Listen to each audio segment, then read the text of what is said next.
Good evening and welcome to our Council and Committee of the Whole meeting for March 17th. Happy St. Patrick's Day 2026. Bienvenue à notre réunion de Council pour le 17 mars. To open this evening's meeting with our land acknowledgement, I'll pass the floor to Councillor Larrabee. Thank you, Madam Mayor. The land acknowledgement. As we meet today, I would like to take a moment to recognize the importance of the land on which we are gathered. The municipality of West Nipissing respectfully acknowledge that we are located on the homelands of the Anishinaabe peoples, on the traditional territory of the Nipissing, Temagami, and Tukis First Nation, covered by the Robertson-Huron Treaty. We honor and recognizes their historical connection to the land and value their significant contribution in shaping and strengthening our communities. We do this to reaffirm our commitment and responsibility toward reconciliation and improving our understanding of local Indigenous people and their culture. Okay, merci. Number 2, declarations of pecuniary interest. Go ahead, firm. Let's see. What? Coming. Just a moment. Well, because I need everybody here for this. Declarations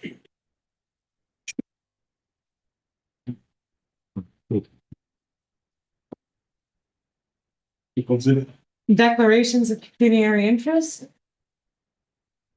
None? Thank you. We'll move on to the addendum, please, Madam Clerk. Moved by Councillor Feddan, seconded by Councillor Nicol. Be it resolved that the addendum for the Council and Committee of the Whole meeting held on March the 17th, 2026 be adopted as presented. Okay, questions or comments? All in favor? It's carried. Thank you. It is moved by Councillor Nicol and seconded by Councillor Feddan. Be it resolved that the agenda for the Council and Committee of the Whole meeting held on March the 17th, 2026 be adopted as presented. Questions, comments? All in favor? Carried. Thank you. We have no delegations this evening, so we will move to our Committee of the Whole. First item on the agenda is our Planning Committee, and I'll pass the floor to our Chair, Councillor St. Louis. Thank you, Madam Mayor.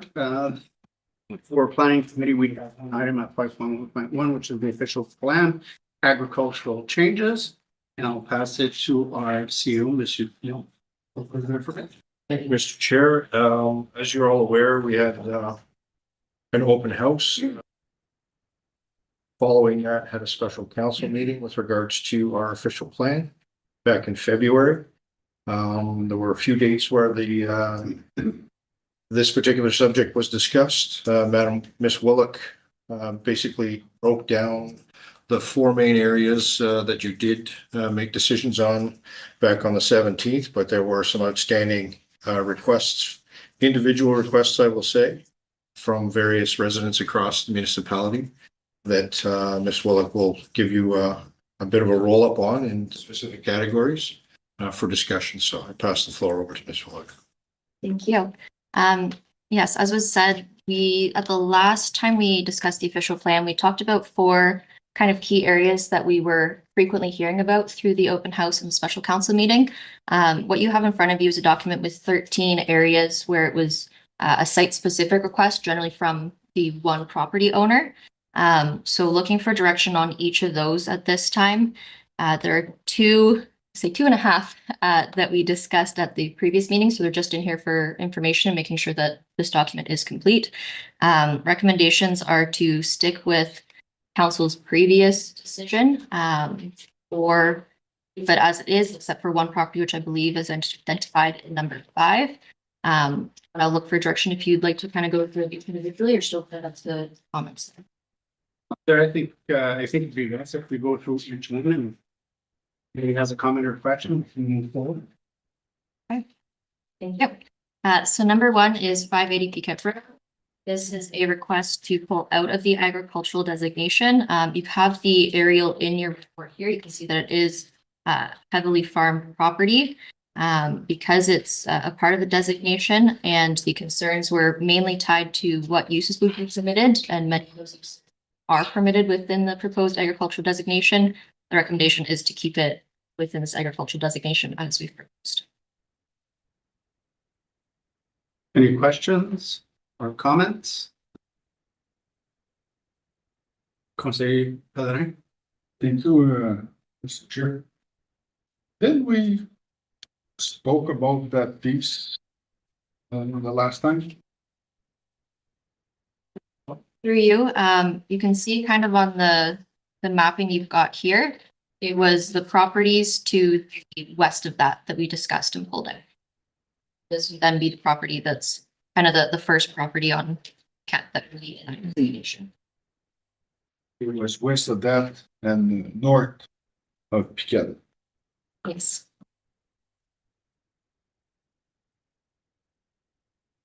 Any other questions or comments?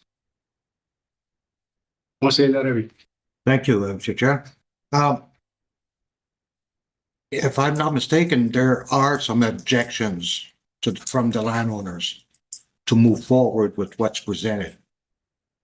Is that right? We received some letters of objections about their land. Yes, so through you, every property in this report is something that we've received written requests from the property owners or from their agents regarding it. Apart for the properties, it is a request to remove it from the designation. I would feel let's say, comfortable with agreeing to the request of the landowners. It's their land. If they do not wish to be labeled as an agriculture, they have other land to do with their land when they bought it. So if we change it halfway through the process of them owning it, then it's, I would agree with the landowners to keep it to what they would like. Thank you. Questions or comments? Anyone else? Conseil Pellerin? Thank you, Mr. Chair. I also agree with the Conseil Larrivee. If it was rural, you don't change the rules in the middle of the game. So, like I said before, and I think there is a part of that are foul drain. When you go to the planning board or the committee of adjustment,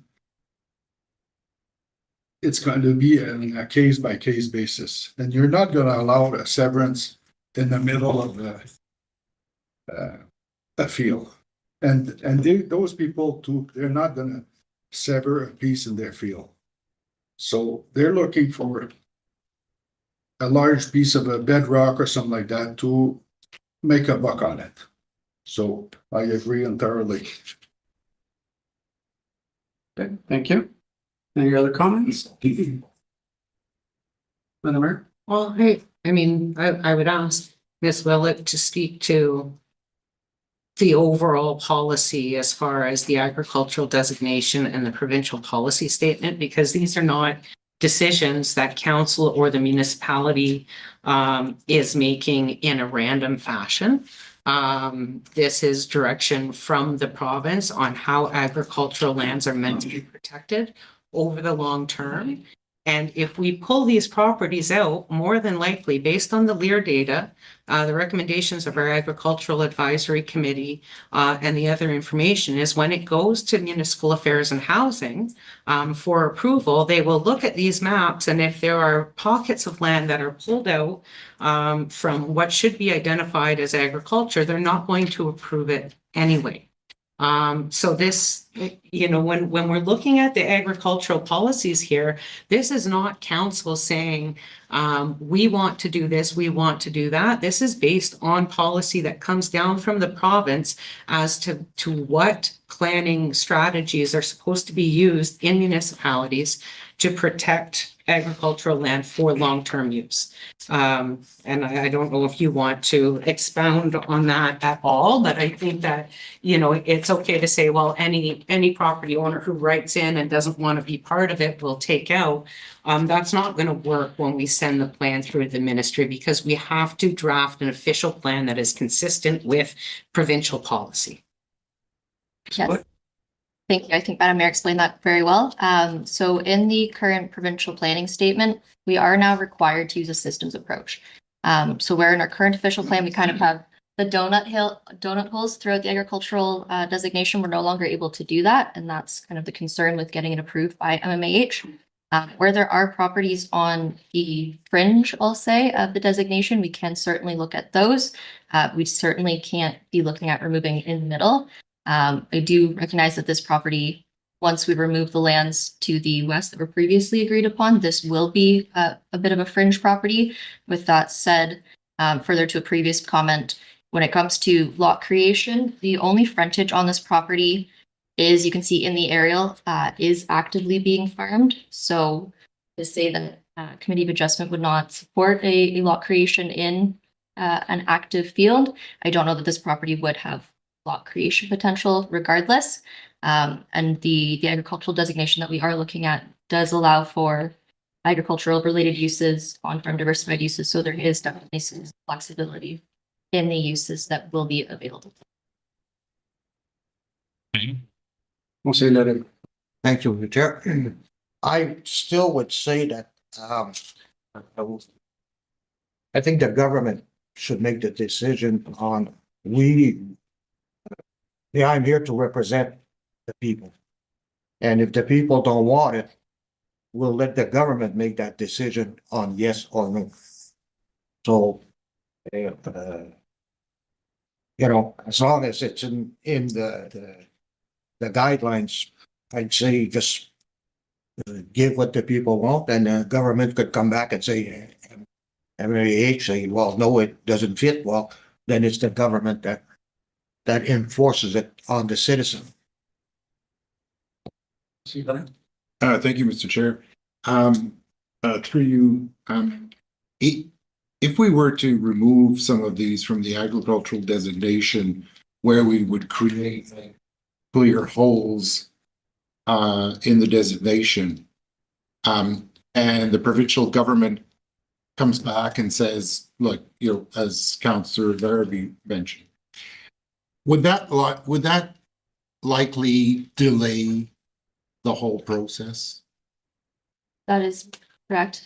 Likely, And sorry, and by how long? unfortunately, that's not a question that I can answer. MMH does definitely take their time in doing it. And additional modifications that they require may extend what that process looks like. I can ask Madam Clerk. I know she did the last one, so she may have some input on that. On the last go, the changes that came back from the province and the resolution of that took 2 years. 2 weeks. 2 years. Oh, 2 years. I'll say you go. Yeah, I understand what we were going for last time with the fringe. At least to remove them, there was a lot of them. It was like maybe 10% agricultural. This property, when you're looking at it, looks like it's near the 60-70%. Like this to me is agricultural. Should probably already been designated agricultural, and the homeowner doesn't want it, but I appreciate the recommendation from staff, and that's the way I'm leaning. The recommendation is keep it from there.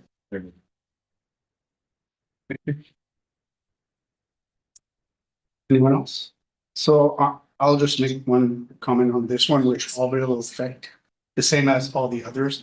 I received numerous phone calls from numerous individuals and from not supporters, but representatives of them. And two of the individuals asked me the same question: is they don't farm the land. They let another farmer farm the land. What's the recourse that, do they have the authority after to tell that farmer, this is my private property, you're not farming my land anymore? If we tell them we want that agricultural and they say, fine, I got 160 acres, and they tell that farmer that's farming 160 acres, you're not permitted on my land anymore. What happens? Can they be forced, I guess, to farm that land? Is what I'm asking, because then your farmer who's farming that land will no longer benefit from farming that land. You know what I mean? Those were the two individuals asked. He's the chair. Um, It doesn't matter who farms it.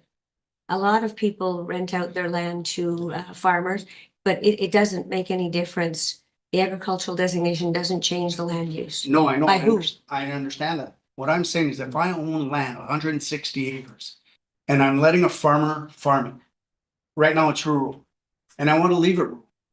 But we're saying to them, no, you gotta change it to agricultural, and they say, fine, let's change it to agricultural, but that farmer, you're not using my land anymore. So that land will just become a hay field or trees or whatever, and that farmer will now lose the usage of that land. That's all I'm asking. All I'm asking is, can they be forced to continue to farm that land? Well, generally, and Madam Clerk may have a better idea, she's more intimately involved with farming operations. But generally, a farmer would be paying a landowner for the right. Yeah. And so they certainly have the right to say, you're not going to farm my land anymore, but they're going to lose the revenue from the rental of that land as well. So, Yeah, and I get all You that, know, but- and they understood that. Yeah. But basically what they were asking is, and they want to keep their portion full. So I was just asking. Just for clarification, there's nothing that requires agricultural land to be farmed. Yeah. Any person in the ag zone can let it grow up to brush. That's entirely, it doesn't change the underlying soil classes and capability of the land. So nobody can be forced to farm. Okay, that's what I wanted then, so that if you reach out. Thank you. Councilor Barrett. Yeah, thank you, Mr. Chair. Yeah, on that point, yes, I know at least of two individual that if they're forced into the agricultural land, that's it. They're letting it grow in branches. That's, I know the people, they're gonna do that. So going back to 580 Piquette Road, the recommendation from staff is to keep the property in agricultural designation with no changes. So with a show of hands, can I see who wants to leave the property as agricultural designation? Carried.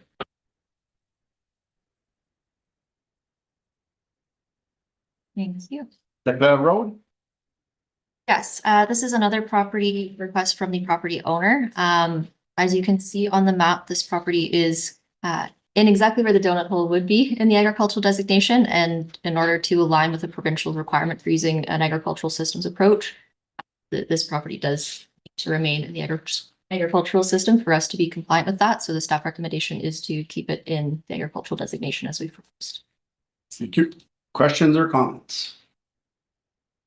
All right, so with a show of hands to leave it in the agricultural designation. 34. Carry. Number 3, 799-937 Arcan Road. Thank you. This is a situation where the owner's consultants have requested that these lands be removed. You can see on the aerial that they are being used as rural residential properties. Given that fact and the fact that they are kind of on the edge of the agricultural system, it is recommended they be reverted back to rural as they are currently designated. Questions or comments, Madam Mayor? None of the lots in question are of an adequate size to be as a farmland. None of the lot sizes are considered to be adequate to have more than maybe a small hobby farm. So the recommendation is to revert the lots back to rural designation. Rural or rural residential? Sorry, the official plan designation would be rural, and then the zoning bylaw that would go with that is this rural residential zone. So with a show of hands to revert the lots back to rural designation. Carried. Number 4, south side of Rainville Road. Sorry. What? One on the Oh, box, 211. too small. Number 4, Red River Shoreline. Thank you. This is a letter that was tribal letter that was provided by a consultant recommending that lots that front onto the river be removed, kind of similar to our shoreline overlay, to have a bit of a buffer all along the river and keep them in the road designation to allow for their future development. There are concerns that doing this would still further fragment the agricultural system and that it may encourage the creation of more lots that are accessed by private roads. For those reasons, it's recommended that we stick with these in the agricultural designation. Thank you. Sorry, there's no visual. It's a bit hard to kind of map where that would be. Councilor Fennel. Yeah, sorry, that was gonna be my question is. Why can't we see a visual for that one? Do we have something on that we can put up on the screen? I'd really like to visualize it before I make a decision. For you, if you look at appendix 1 that you've been provided. Sorry, it's not visually shown on there, but essentially it's not designating the entirety of all parcels that abut the Bow River. The recommendation was to do it almost more like a shoreline buffer. So that, let's say, the first 100 meters from the shoreline of the Bow River, all the way from Verner into Lake Nipissing would have that rural designation. So you'd be split zoning, essentially split designating almost every property that goes along with it. Sorry, from what road? Just from right in Verner, Oh, okay. all the way down, yeah.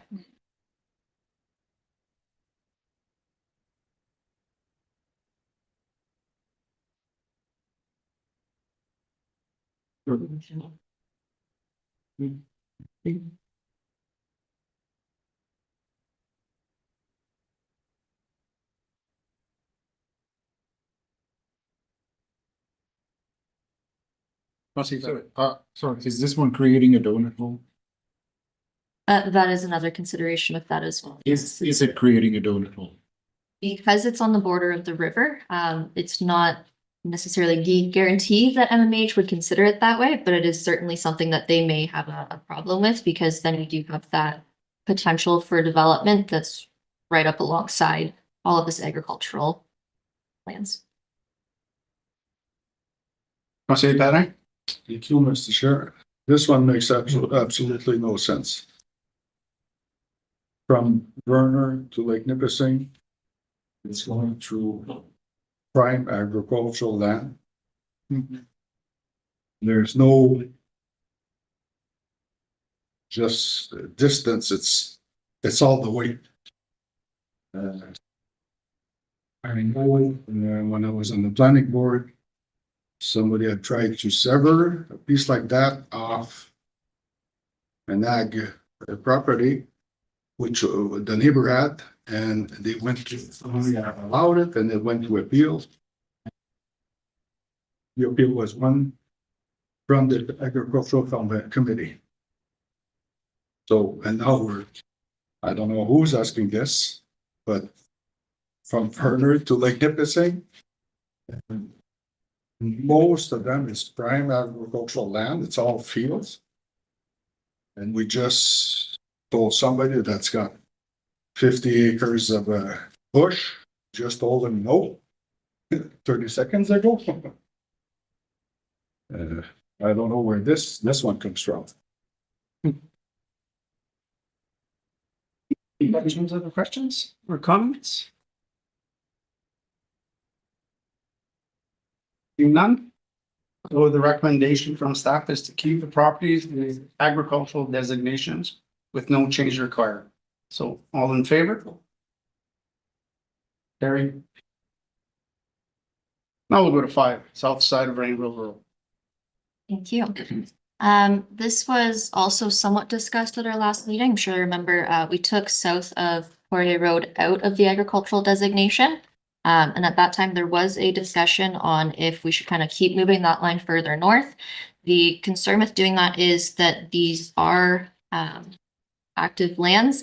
And while there is some rock outcropping on the north side of Rainville Road, it's that challenge of where do you put that line and how do you delineate it? So for that recommendation, and because of the previous discussion we had, it is recommended in the agricultural zone or designation, sorry. Questions or comments? Councilor Patrick. Again, I'm really surprised that we have to go with big chunks like this. Look at the amount of bush and bedrock that's in there. I go back when I asked Debbie from the Plantscape if there was ever talk about doing a provincial policy statement from the north. This would be a good example. And I'm surprised that we can't go a little bit more piece by piece. It's funny that they tried to do something in the green belt down south, and they got caught. And, oh, okay, we backed off. And here we're trying to sever a piece of bushland. And no, just keep it all together. To me, we should be a lot more flexible, and if they want to enforce the policies of municipal affair, well, they can do it. Not us. Thank you. Other comments, questions? What say you, Fedor? On this one, if we were to remove that block plus what is left south of Poirier, still have a continuous, wouldn't exactly be a donut hole in the middle of it. What would the implications of that be? Right, it wouldn't, sorry, you weren't looking at me, so I wasn't sure. It would not constitute a donut hole. You would be kind of losing that extra protection on these agricultural lands. If it is something we can look at to see if there's a good line that we could kind of move up to that maybe necessarily isn't all the way up to Rainbow Road, but certainly to try and get that southern rock outcropping out. The challenge is just really trying to make sure that that is a clear line. So in the future, if someone tries to come in and scatter that lands, we do kind of know where the line is going to be for what's considered ag and what's considered rural. What say, Fedor? Thank you. But I just wanted, like, my view on this is wherever we can remove some from the agricultural designation, I would like to find a way to do it. If there's a way to do it with this one, then I'd like to see that.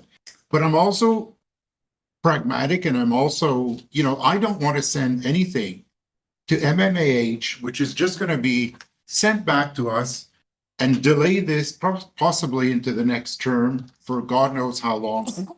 Because I understand what Councillor Larrabee and Councillor Peller are saying, and to a certain extent, I agree. Let's let the government make the decision. But you know what? At the end of the day, we are creatures of the provincial government. The government is telling us to do something in a certain way. And I think we do have responsibilities to do what they are asking us to do, because they're gonna do it for us, and we're gonna be waiting another, we're not gonna be the ones passing the official plan and the new zoning bylaw. So I think we have to have some kind of balance here. Thank you. Madam Mayor. Sorry. For this one in particular, what are some of the complications or factors in having kind of a double zone on a property? The challenge with doing that split designation is certainly knowing where that designation is, as well as if you are split designating it and someone does go to put a dwelling there, that is kind of increasing your buffer of where you're able to have any livestock facilities. So there is that implication, and it just can fragment the farmland in that manner. Those are kind of the two primary concerns. May I continue, Mr. Chair, through you? Are we aware of any currently active livestock operations along Poirier Road in that area? I do not believe there are currently any in that area, no.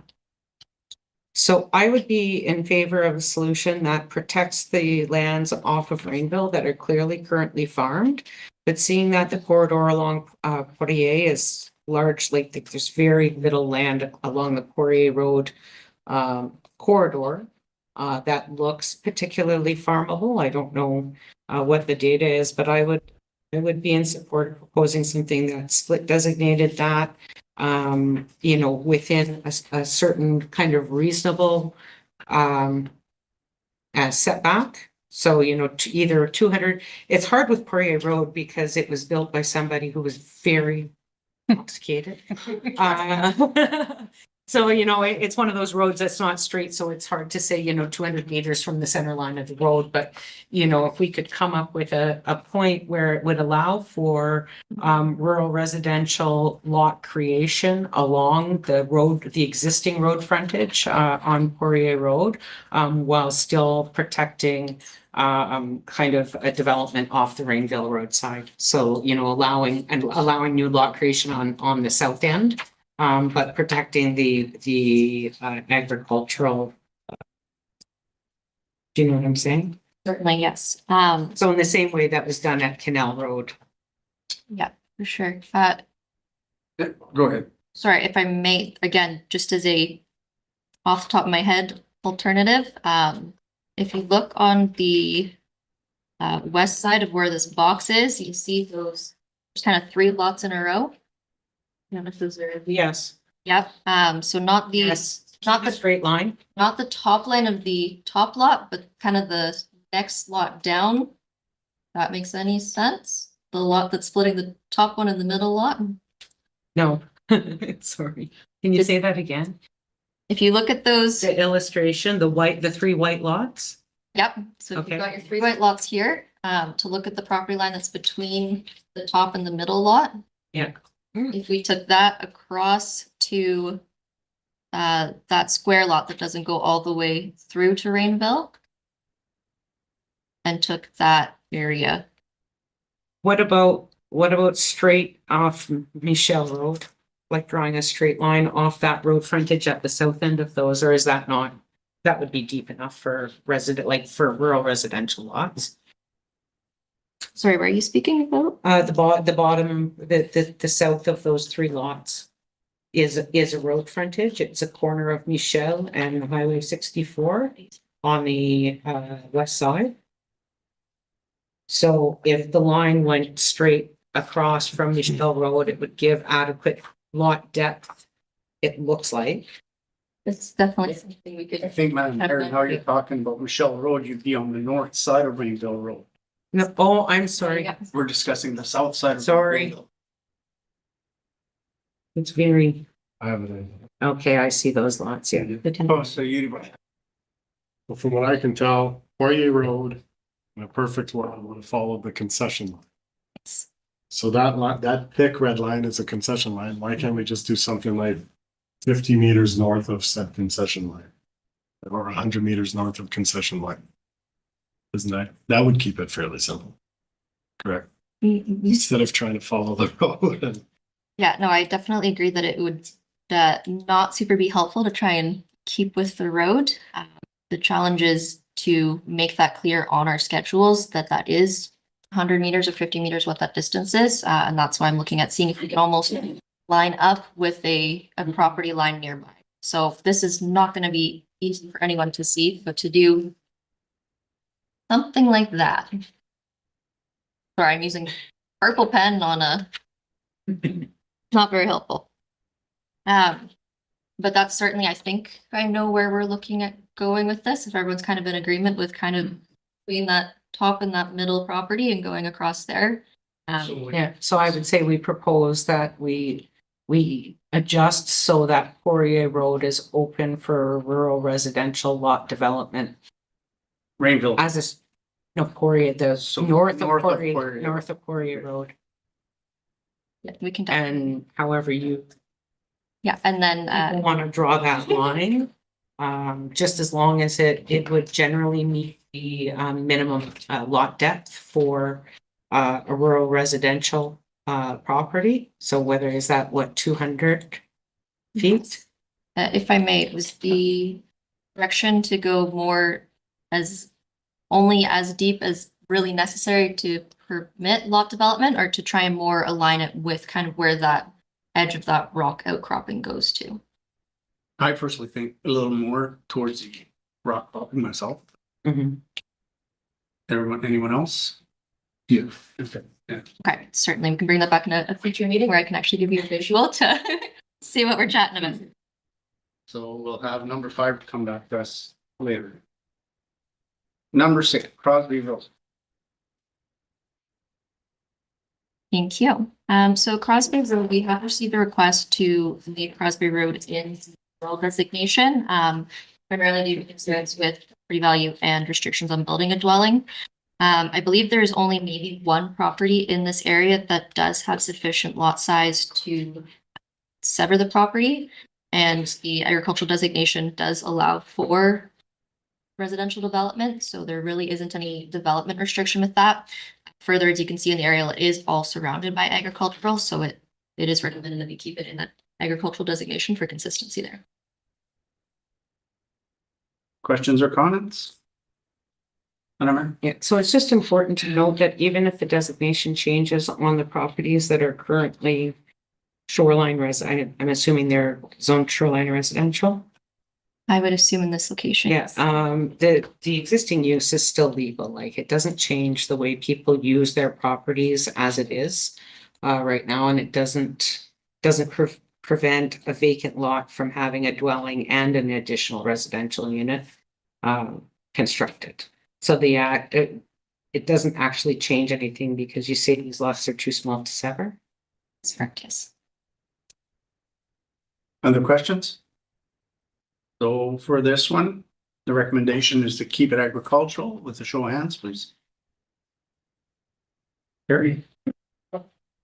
Number 7, Mel Road, Lever Farm.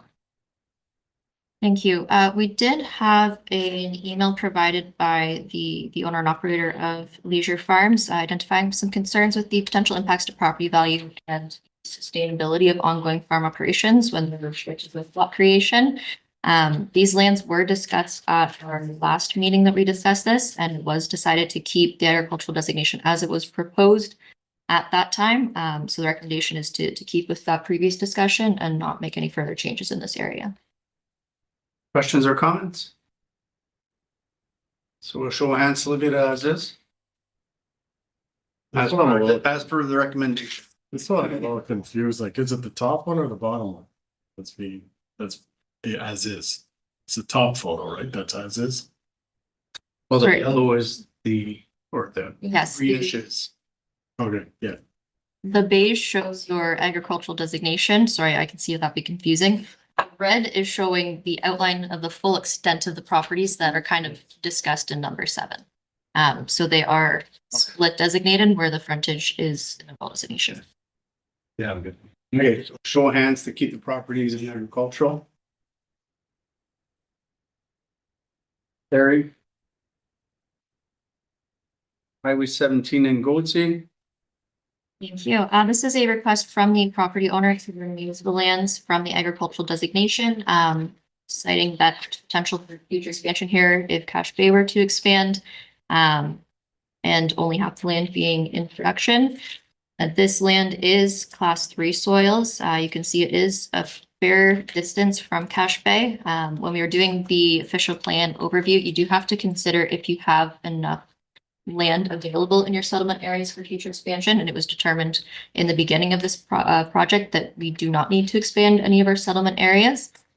Further, there isn't adequate water services up to this area, so likely if we were looking at expanding Cache Bay, it would not be in this direction or to this extent. And given that all of the frontage of this property is actively being farmed, you would be unable to create a lot without taking away farmland. So for those reasons, it's recommended we this in the agricultural designation as we proposed. Questions or comments? So, I'll say that. Sheriff. We look at the line on the right, the red line. It's not straight. So why not follow the bush? At least somebody would have 30 meters of bush, do something with. So The line's already not straight. if I can clarify, you're just looking to kind of shift this line further west? Yes, at the top it'd be okay, then just follow the bush. To me, we say a straight line, but it's an imaginary line. It's a lot easier to follow a line if it's the bush or even a road, even if it's crooked. It's easy to follow.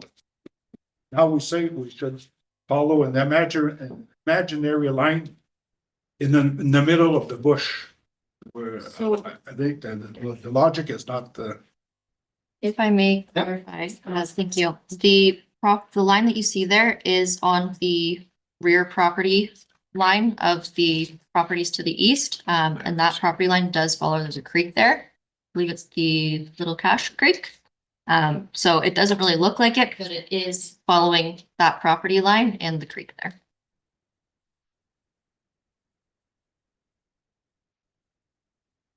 I think what you see, it's not crooked because they made it crooked, it's crooked because it's following the Cache Creek. Yeah, well, that's what I'm saying too, but we can do crooked lines if we're gonna follow something. We can follow the edge of a bush or a bedrock or. That's all, that's what I wanted to say. Thank you. Madam Mayor? Yeah. Okay. Any other questions or comments? The recommendation for this one is to keep the property in the agricultural designation. So with a show of hands, please. 1, 2, 3, 4. Here. 784 Canal Road. This is a property that was also partially considered at our last meeting. The landowner is requesting that it be removed as a large portion of the property, mainly towards the south of the property, is hazard that does flood in the spring. As well as the fact that for the remainder of Canal Road, we have kind of shifted that agricultural designation further south to allow that front portion for lot creation, whereas in this case, we've only permitted a very small portion kind of in that top corner to be agricultural designation. The rationale from staff on this one is that the most viable farmland on this property is right at that road front. So to shuffle that designation boundary further south, you will be taking out the land on this property. And regardless of that, because of the existing livestock facility and the manure silo on that property, it's very unlikely that you would even be able to create a lot while meeting your minimum distance separation guidelines. So to pull that land out of the rural designation would not offer any lot creation benefits. So it's recommended to keep the agricultural designation as we've mentioned. Questions or comments? Madam Mayor? So there is a currently active livestock operation on this property. Through you, the livestock operation is not active, but that manure silo is still there. Okay. Thank you. And the barns and such are still there. Yes. Other questions? So with a show of hands, the recommendation is to leave it in the agricultural designation.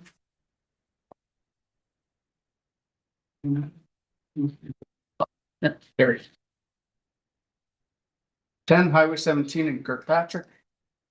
Thank you. This is a more recent request that we have received, so I don't believe that this is something you've received in previous packages. So the property owner has requested that the properties you see here be removed from the agricultural designation. They have had considerations, I believe been reached out to by solar companies requesting that land for a future solar development. And the province currently prohibits ground-mounted solar on prime agricultural lands.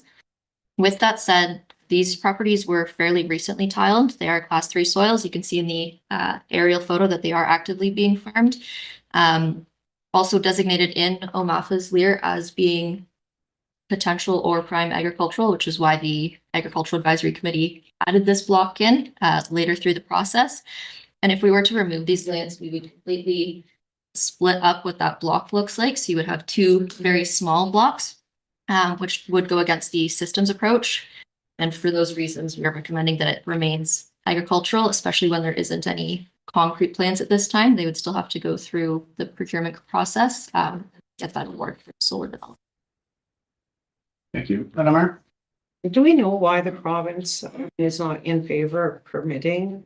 So because there are applications within agriculture where solar is used kind of as crop cover. It's used as a kind of complementary development to farm certain crops. I am kind of speaking with this much knowledge and hoping, but do you know what I mean? Like this, so we've seen it in other places where there are solar installations that actually support crop growth underneath, right? Yes, so through you, also not my area of expertise. I believe this is a fairly recent introduction by the province with this latest round. They are supportive of some forms of renewable energy, but it's this ground mounted solar that they don't want to see. So you could have a property that is being farmed, but it is in your rural designation. They would support it there. It's that they don't want to see it where you have those higher class soils.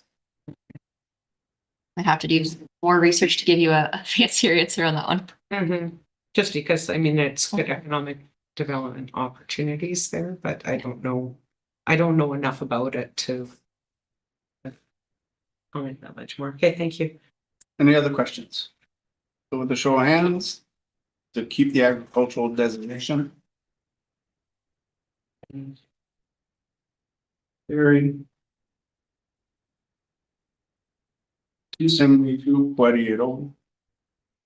If I may, I'm just going to group 11 and 12 together. These are both properties that we received a request for, but at the previous meeting where we discussed the official plan, it was agreed that those areas are going to be taken out. So we've already taken them out unless there's someone that wants to kind of change the previous decision. I think we can just go ahead with the previous direction we received. Sounds good. What you All right. So then we'll move to 13, 12, 11 Betty Road. Thank you. This is a request that we received to add this property into the agricultural designation.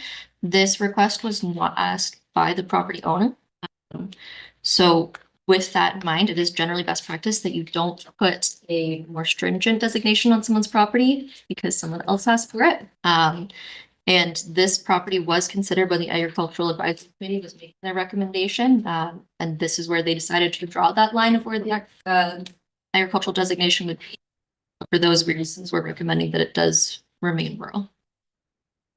Questions or comments? So this time, we'll ask you a show of hands to keep the property in the rural designation. Carried. And that takes up to the end of that. And that's Back to you, Madam Mayor. I'll say that. Wasn't there an addition? I spoke to Landscape this afternoon. Yep. About the property that wasn't put in.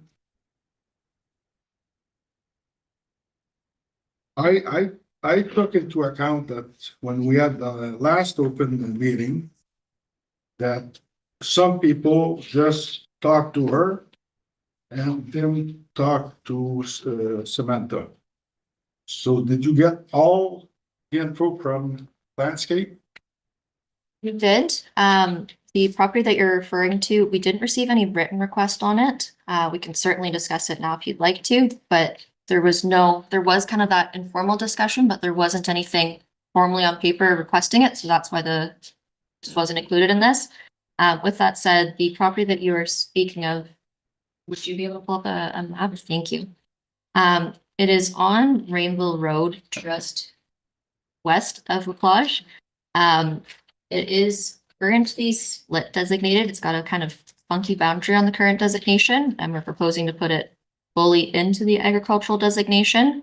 The property owners requested it be removed through those discussions. You're looking at about 75 hectares that are actively in production. And there are, I believe it's 5 or 6 properties even further east that are going into the agricultural designation. So this would be creating a donut hole, and you'd be pulling a fairly significant chunk of productive land out of the designation.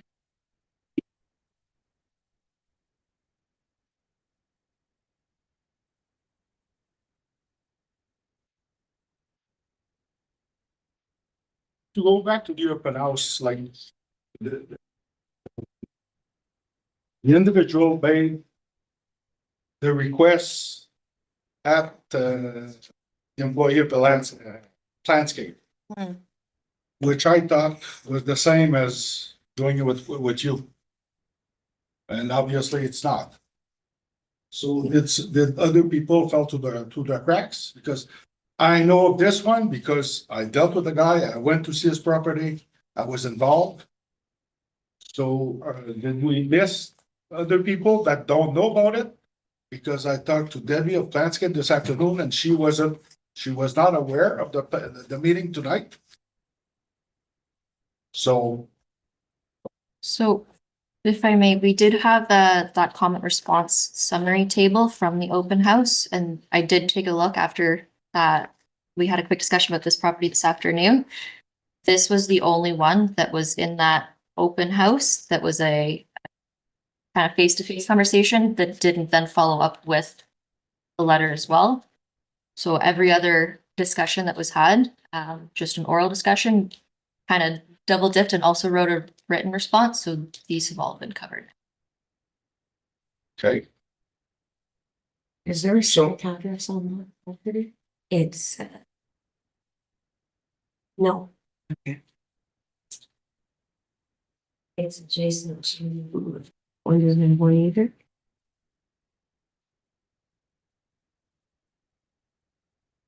So what is the recommendation of staff? So the recommendation in this case is to keep it in the agricultural designation due to the significant amount of active farmland, and the fact that it is in the middle of not in the middle, but it is agricultural on three sides. I'll say that. if I may, it's not in the middle because this property is different. I believe it's this one here, right? Yes. Okay, it's got access on Alouette Road. Because I'm neighbor from there. So they could sever a few lots on this property and even access anywhere out there. See, there's half of it, it's bush. We're talking probably over 100 acres. If we leave it like that, 100 acres of bush lot is locked and they can't do anything with it. It makes no sense. The road is right there and that's the limit of the agricultural land. Over here, it's rural. It's all lake properties. So again, on the previous map, the line would follow almost the bush line, right? Yes. So now, because we want to put straight lines, it's gonna affect, to me, it makes, especially in this one, it makes no sense. You could do a couple lots here, and that's exactly what he wants to do. He wants to sell his farm in the next few years, and he wants to build a house, and he wants to sever a lot for his son. So it won't impede on the agricultural land, it's bush land. It's all bush.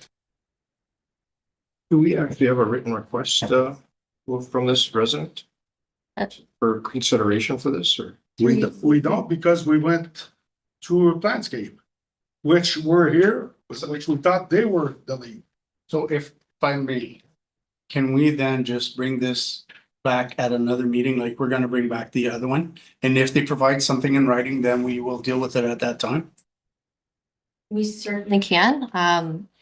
If you'd like, we could maybe quickly discuss it now to see if there is an appetite for it. So Yeah. that just if council is supportive of it, that when we do bring it back, we can kind of back an option to visually consider. Okay, so right now, the recommendation from staff is to leave it as agricultural. Is there, so with the show of hand, what's it that?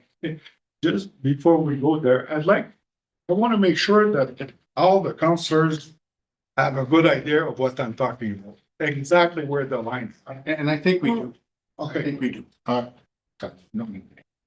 Oh. So, Conseil Farah. Thank you, Mr. Chair. I'd like to visualize it. I don't, unless, like the other ones, unless I see them, I feel a bit lost. And I see some Madam other Mayor. heads nodding. I agree with, Councillor, Fedorina, like I'm looking at both the small map of the whole agricultural system. I'm looking at Apple Maps on my iPad and trying to figure out what property exactly we're talking about, and I don't know. And without a proper visualization of where the lot sits within the entire agricultural system and how much of the land is active agriculture, I'm not prepared to have further discussion on it at this time. So I think, however, what I was trying to get at is what Mr. Pelon was saying. Staff have never received anything formally written. So we can't really vote on this to make a determination whatsoever. We've had the discussion about it. And if the individuals come up and provide anything in writing to staff, then they can come and provide us the information at not the next meeting, but when you provide us the information on the other one that we talked about, then we'll move forward. But if the individuals don't provide staff with something in writing, then it's on them. So I think they need to provide something in writing. If I may, Mr. Chair, is there a willingness from council to accept a late application? I mean, there were some fairly explanatory timelines on these pieces, so if council is willing to accept this particular application based on perhaps some misinformation, then perhaps that should be something that is decided. Thank you. Madam Mayor. I would look at staff for guidance for that. Councillor Pellerin says that the property owner can speak with landscape staff at the open house. So if it's felt that it was kind of missed on our end and that this property owner should have an opportunity, I would look for staff. I would ask for staff's direction, like Jude.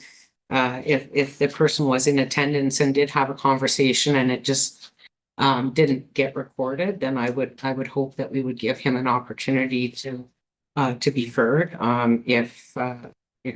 Okay, Ms. Will. I have no concern with that, being that it's been raised here, and we do have to bring this back hopefully at the next meeting to kind of give a visual of what this will look like. I certainly don't have any hesitations. So all staff are in agreement to give staff direction to accept the letter if it comes. It's up to the landowner to provide the written statement and move forward. And to the point that it's a late application, it's not a late application. Because the people was here. Talked to Plantscape, I was with them. So there was just a miscommunication because I really thought that we had to talk to Plantscape. They were here presenting. So it's not a late application. Anyway, right now, we agree that they can provide whatever they can. We'll move forward and I'll pass it to you, Madam Mayor. Thank you very much. We'll move on to 5.2 in the Public Works Committee. Our chair of Public Works is somewhere much warmer and much sunnier than Mount Famers after a snowstorm. So I guess. How's the fun in? Do you want to chair Public Works for this evening for us? And actually, you know what? Perhaps you shouldn't, because the item actually falls within your ward, and so you may want to have a little bit more frequent. Councillor St. Louis? Yes, Madam Mayor, I'll do. Thank you. So under Public Works, we do have one item, 5.2.1, request assumption of Prangs Lane. And I'll pass it to CEO Pelon to provide us with the additional information, please. Thank you, Mr. Chair. As you'll recall, we had a delegation to council back in March of the 3rd of March with regards to a request for an expansion of municipal maintenance services on Prangs Lane. Prangs Lane is a private road. It's an unmaintained road that currently operates under a winter maintenance agreement with the municipality only. So residents are really responsible for maintaining the road to the standard allowed the municipality to provide that winter road maintenance. This agreement's been in place since 2007, so there's no, I will say, maintenance outside of winter maintenance affected by the municipality. The request is obviously to take that on throughout the rest of the seasons. That road serves 3 permanent residences, 2 seasonal residences, and 1 resort. So 3 permanent residences, 2 seasonal, 1 resort containing 3 rental cottages. It's approximately 2 kilometers in length. The request was for the first kilometer, which mirrors the winter service agreement. And as the road serves more than a few residences, providing winter maintenance would require some work by the municipality, i.e. grading, calcium application or dust control, crushing and ditching, improvements to the granular base over time. Ms. Hennings provided a pretty good report here with regards to her estimates of what this would cost. Probably she estimates about a $1,300 per year cost with a 20-year period of approximately $70,000. And if there's needs to be some work done, it could be in and around $96,000 over a 20-year period, which excludes inflation. So important to note that certainly staff and equipment capacity to expand maintenance services to Prains Lane potentially exists. However, there are a number of other private roads across the municipality that don't necessarily enjoy a winter service maintenance agreement, let alone us taking over sort of all of the maintenance for the road across all seasons. So just something to be aware of in your discussions. If there are any questions, Ms. Henning remains available. Clarify anything. Thank you, Mr. Philip. Comments, questions? Want to say that, Eddie? Thank you, Mr. Chair. Does this road right now, if I could direct it, does this road fits the criteria of the municipality at this time, at this moment, Through you, for the summer? for summer maintenance, no, we don't believe that it does. We'd have to take a better look at it in the spring, but no, it's unlikely it does. It's easier to maintain a winter road than it is to maintain a summer road. Once everything's frozen, we're less concerned with the base and all of those things, but it would likely require some work to bring it up.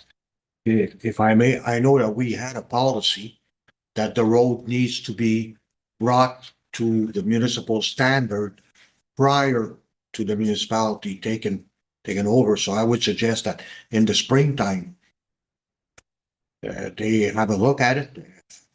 Public Works have a look at it, and if it fits criteria, they do the work. There's a lot of roads that does not fit the criteria, so municipality doesn't take it. So they need to. Sometimes there's rocks needs to be blasted, and it's a big project.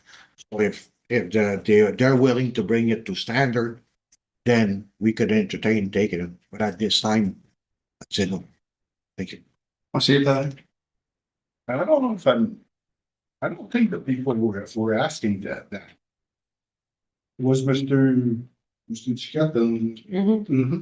I think you were asking that. I think you were asking just to, when we go by with the grader, just to give a grader in their road for 1 kilometer. I don't think they were asking for us to take it over or anything like this. Again, this would be opening a door, but I wouldn't have a problem for them, for the grader going down, giving one shot a year. Not every time the grader goes by, but 1 shot a year just to bring their road up a little bit. That's my comment. Madam Mayor. I would disagree with that, just in the fact that we do have several kilometers of several different private roads, and once we start to provide a service outside our current service levels to one road, then the next thing you know, and we should have this number down somewhere, but how many kilometers of private road do we currently have within the municipality? And so if we, let's say all of a sudden we said to everybody who had winter road maintenance agreements, okay, you know what, we're gonna send the grader once a year, then that's an exponential cost on road maintenance on assets we don't own and we already have nothing.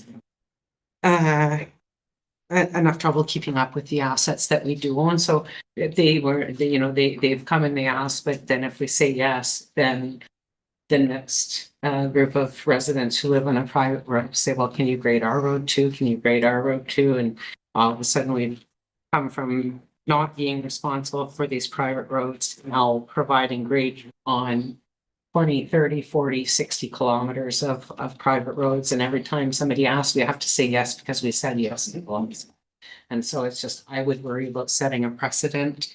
If the ask is to assume the road, and then I would agree with Councillor Larrabee, before we make a decision, we would have to determine whether or not the road currently meets the standards according to the policy. And I don't know how, I think it just says meet municipal standards, but I don't know what exactly those are.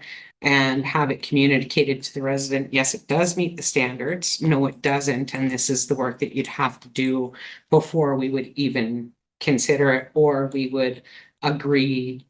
We would have to know whether it currently meets standards, but I'm not sure that we want to look at assuming more roads altogether.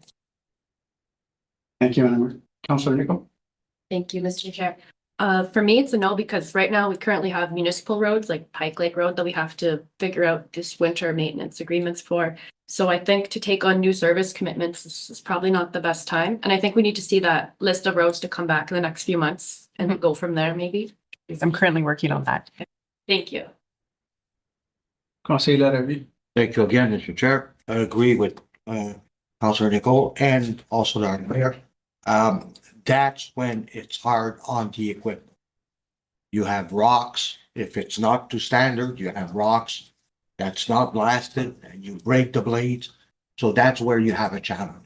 So, but if it does meet our standard, then yes, but we just can't go without. Thank you. Thank you. Councillor Vedder? Thank you, Mr. Chair. So I just want a clarification. There is no other private road in the municipality where we provide the service that they're asking for? Is that the case, or are there some? No, I don't believe that there's any private roads that we grade. So what we're being asked is a first. My understanding?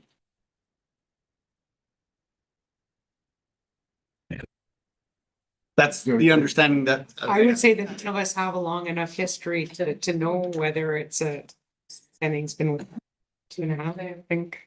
Oh, We don't have any other private roads There we go. that we maintain. They're the municipality right there. Okay. Then I just to conclude I would agree that if they want the road to be assumed by us, then let's, follow the procedure followed for others. The road can be evaluated. It's up to standard, then Councillor Vedder? Thank you, Mr. Chair. Probably 15 years ago more, there was a few roads that were rained once a year. But it hasn't been done in the last over 10 years. I was just hoping to have our road graded. No, I'm just kidding. I'm just kidding. I know what you mean. We can't open a door that we can't shut, so I'm in agreement with all of you. Sounds good. So right now, just with a show of hands, that as a council, we're not supportive of this request, correct? Thank you. Back to you, Madam Mayor. Okay, thank you very much. Moving on to 5.3, Community Services Committee. Pass the floor to our chair, Councillor Rivard. Thank you, Madam Mayor. So we have a report here from Ms. Lang regarding the volunteer recognition program or event that was brought forward, I believe, in 2024, and I don't know if it's over to Ms. Lang to provide more information on it. Just for you, Mr. Chair, we did provide a framework for a volunteer recognition program that we would do on an annual basis. We've highlighted some of the program criteria, and highlighted, time of year that we recommend this event take place. It's in conjunction with the National Volunteer Week, which normally falls on the third week of April. Obviously, for this year, we would be short on time to host that during that time frame. So some direction from council, whether council supportive of this type of program, if council wishes to change anything that's listed here. And the other thing for 2026 is that council's wish to go ahead and host an event. If so, we would recommend mid to late June. So to give us time to get forms out, to get the information to our residents out. And then starting in 2027, we would follow the April mandate to host this event on behalf of council. We're also looking for feedback on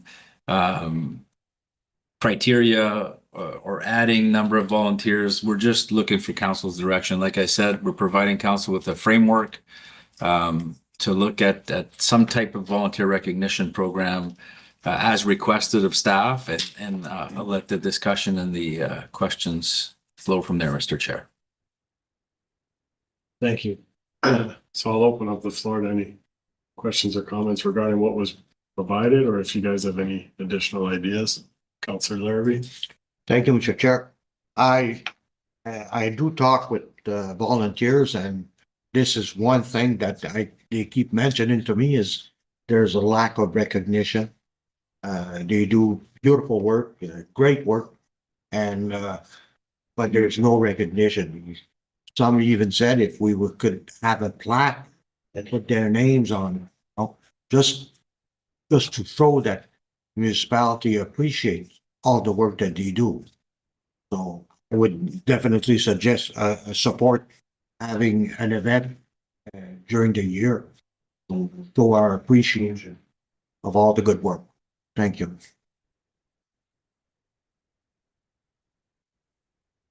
Mr. Chair, weren't we supposed to do something for the IPM supporters? Yeah, this We should would start be, with this. this would be different from, I understand what you're saying, but this is more for like an annual event program. Let's say that there'd be 10 nominees every year and 10 awards, sorry, 10 individuals and 2 nonprofit community groups, right? So this is different than just that one group in particular.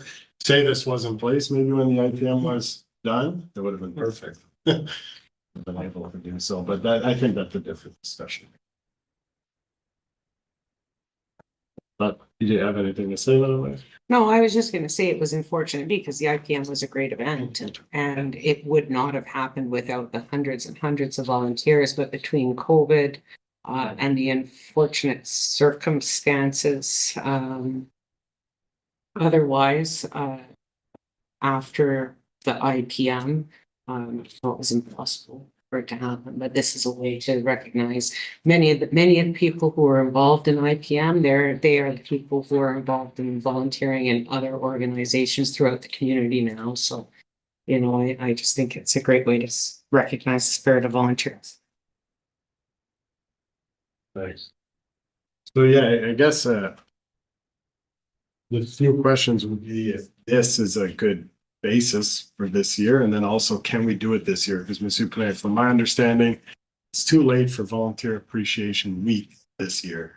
But would you be looking for guidance as to like if we wanted to do this in June, maybe? Is that possible? Like what would you think? Yeah, so what we'd like to do, if council's okay with the framework provided, we'd like to come back as a formal policy and for council to adopt it. That way we've got a formal, that maybe not policy is the right word, but a formal program that council is supporting that we would generally include within budgets, and then staff could work towards having that planned every year.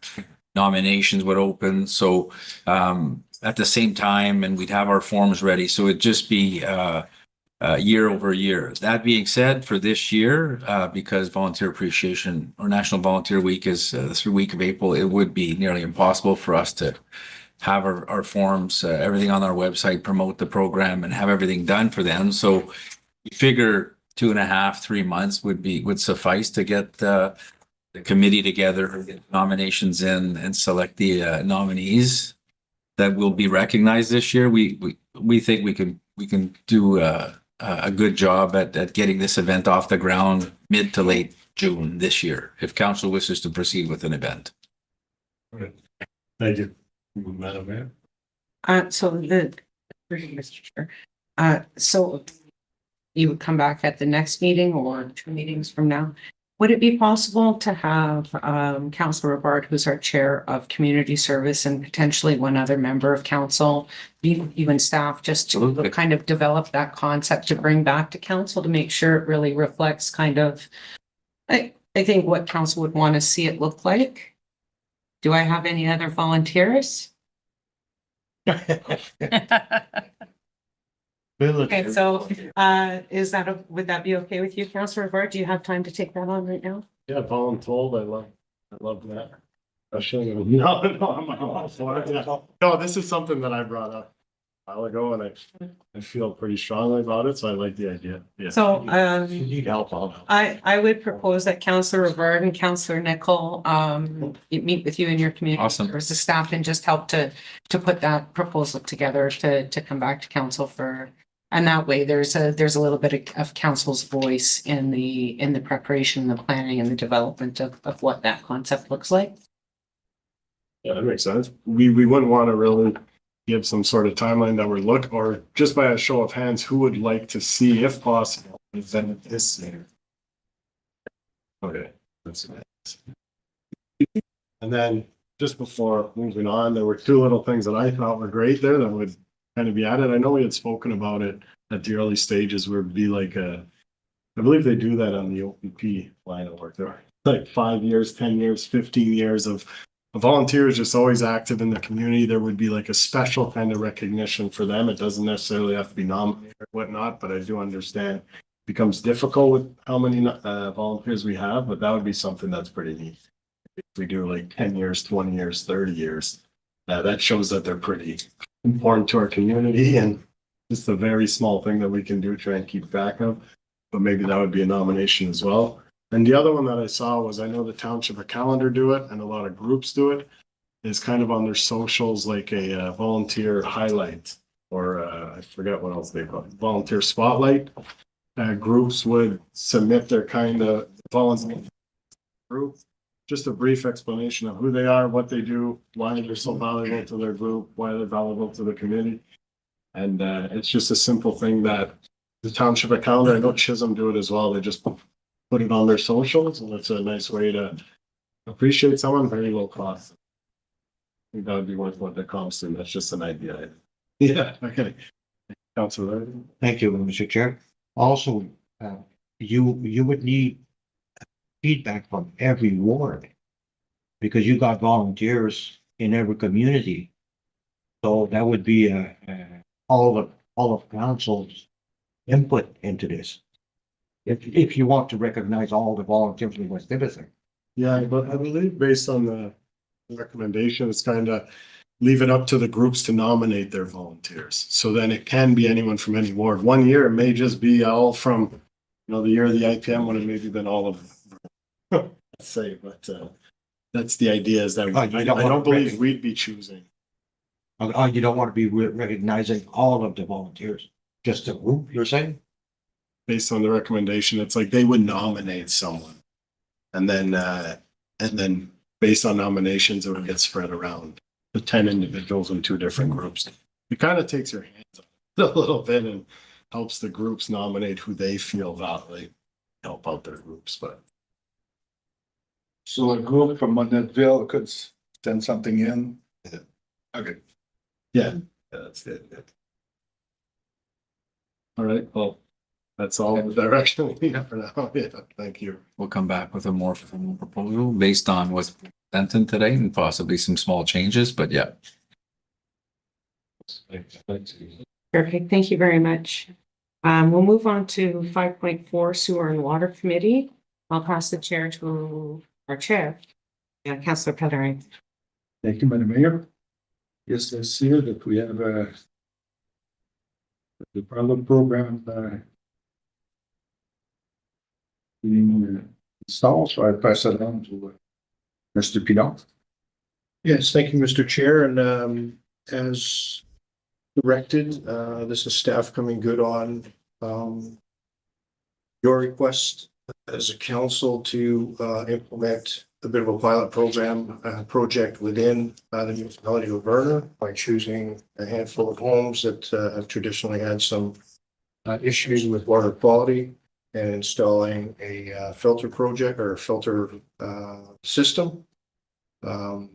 Ms. Henning has provided the report there, and we've also finalized just basically a participation agreement. It's been lawyer-proofed by the municipality, and we are ready to proceed. Just looking for that final direction and decision by council to give us the go-ahead if this is something you still wish to proceed with. We just didn't want to leave this off the table since the great announcement that we will be getting, some funding for a more permanent solution to the Verna water program or issue. So again, we just didn't want this to kind of fall off the table, and we're bringing it back to the group just to get your blessing to move forward or to delay whatever the decision is, whatever your discussion will be. Thank you, Mr. Pilon. Yes, Conseiller Farah. Thank you, Mr. Chair. Yeah, I just want to say that, regardless of the fact that we were successful with the grant application, it's still far into the future. It's going to be years away. And, I still believe that we should go ahead with this because if it can make a difference in the meantime, then it's certainly worth it. Thank you, Conseiller Farah. Yes, Madam Mayor. I echo Councillor Ferreira's sentiments. Which is, that's sentiments or sediments, sentiments. And, even though we know that we're going to be moving forward with Verna Water Project and the expansion of water from Sturgeon River to those residences, we are likely 3 to 4 years away at minimum from project. We've been given the scope of the project. This will help us do an examination of the houses that have the most critical impact of the current situation right now. If, as long as our staff who are versed in the legal aspects of this are comfortable with the contract as it's been prepared, I'm comfortable moving forward with the limited pilot project that we talked about. Was it a maximum of 6 homes? To start with, and then we can do an assessment of the data that's collected once we have it. Thank you. Whoever. Yes. Anybody else? Right. So I guess the next step is figure out how to hire somebody to start installing the filters. Will that come back as a resolution at the next meeting for formal council approves? Blah, blah, blah. How, Should, yeah. how would we go about to get a price from a contractor? Because each house is separate. Won't be the same work, so how? Every other procurement, yeah, we give them a scope of work and they provide quotes based on the scope of work. Okay. Thank you. I guess, You probably just want to get a show of hands on consensus for it to come back as a resolution. Is that right? Next time. Yes. Next meeting? Yeah. Okay. So you probably just want to get a show of hands to. okay, everybody in favor? Okay. With that, we have one item. Environmental services, I'm sorry, you have one more item, Councillor Coleman. On your, I'm sorry, I was rushing through. I know. The other one was just an update on when we ran out of water in Vernon last year. Failed alarm. I just wanted to know if there was a backup system. Because this was really something that you sent the news that could have been very, very dangerous. I'll pass it on to her. Mr. Chair, and by way of update, Ms. Henning has provided us a short report here, just based on what your ask was. What, if anything, had been done to prevent the further recurrence, I will say, of what occurred on the 27th of July 2025. And just for a refresher, an alarm was triggered at the Vernon Water Treatment Plant due to a low chlorine spike, and that necessarily shut down the system. Typically, there would be a call out that would go out along the bell line to the operator, advising that there's an issue with the plant. Bell had been working on their lines in the area at that time and around that period of time, and due to a confluence of circumstances, the call did not go out. The line was not live. As a result, Bell has subsequently upgraded that fail-safe system, and essentially they conducted a review, identified a more stable phone line for the system. In addition, Aqua immediately revised its standard operating features and added a secondary alarm to the outpost monitoring system. So the secondary alarm is configured to initiate a call out using internet communication. If the primary alarm, which goes out over the phone line, is not acknowledged within a short period of time. So that added redundancy has essentially, in our opinion, looked after any potential reoccurrence of that occurring again. It's important to note that the system actually did do its job because of the low chlorine indication, which, as it turned out, was a bit of a system failure. They did shut down the system so that it prevented any sort of potentially untreated water going out into the holding tank and so on and so forth. So it created a little bit of issues for some time because it was a little bit of time before it was actually discovered. I'm satisfied in reviewing the entire incident that the proper authorities were notified in a timely fashion once we were made aware of the system failure, and that the appropriate emergency services was engaged. The water treatment supervisor was engaged, and everything flowed accordingly. Once the system was restored, then everybody stood down. So, is there any further questions or discussion on that piece? That's the update that we have for you, Mr. Chair. Okay, any questions? Yes, Monsieur Farah. Thank you, Mr. Chair. Do you know how long the line was down for? And were we told in advance by Bell that it would be done? Are there any other situations where there's a line like this,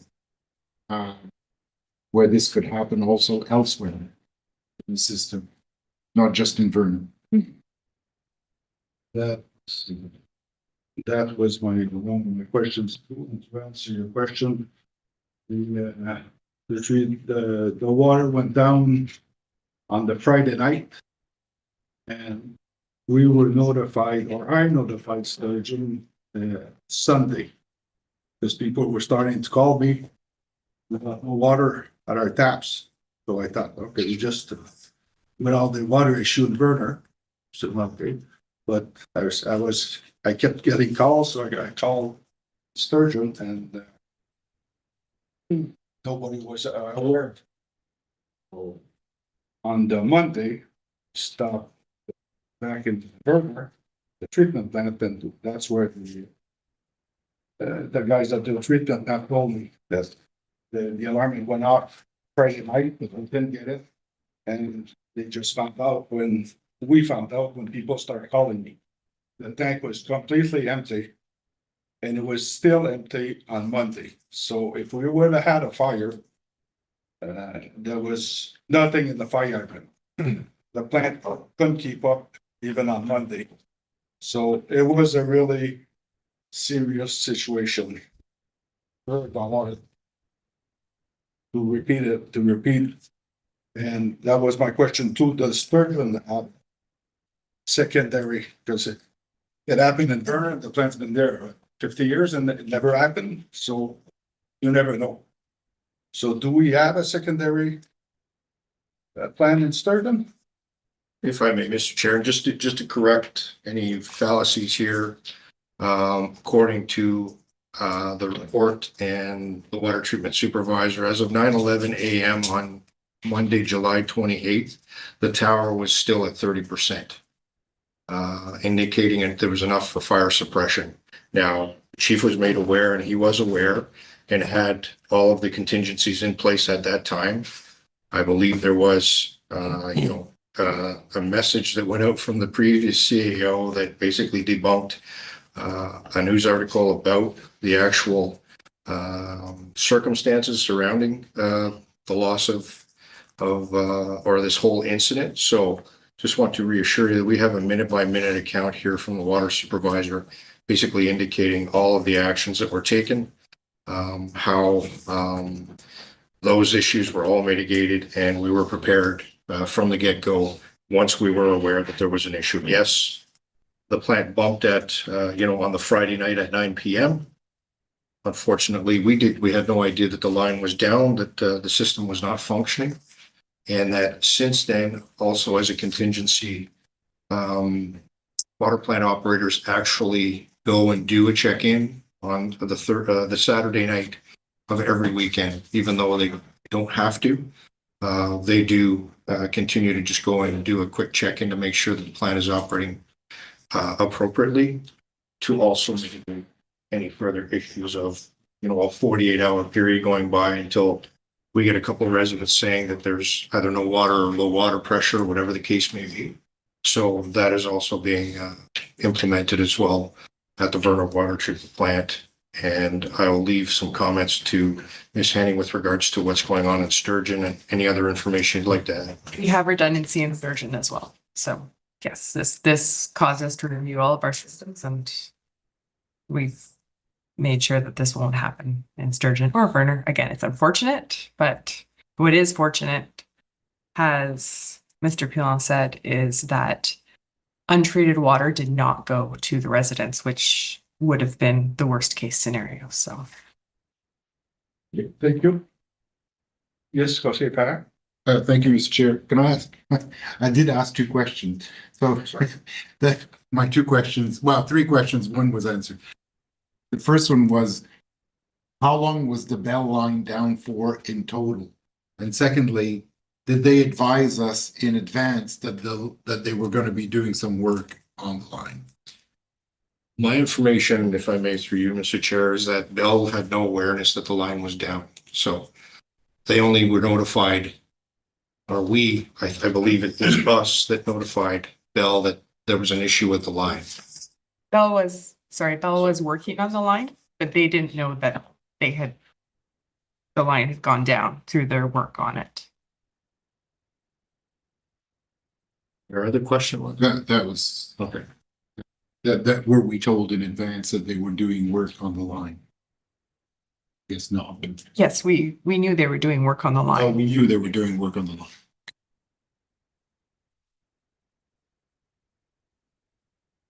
Any other questions? You, Madam Mayor? Okay, thank you very much. With that, we are past our break time. It's 8:05. Can I get a mover and a seconder? Councillor Larrabee. Moved by Councillor Rivard and seconded by Councillor Larrabee at 8:05 p.m. A motion is tabled for a 10-minute recess. All in favor? I think David.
Okay,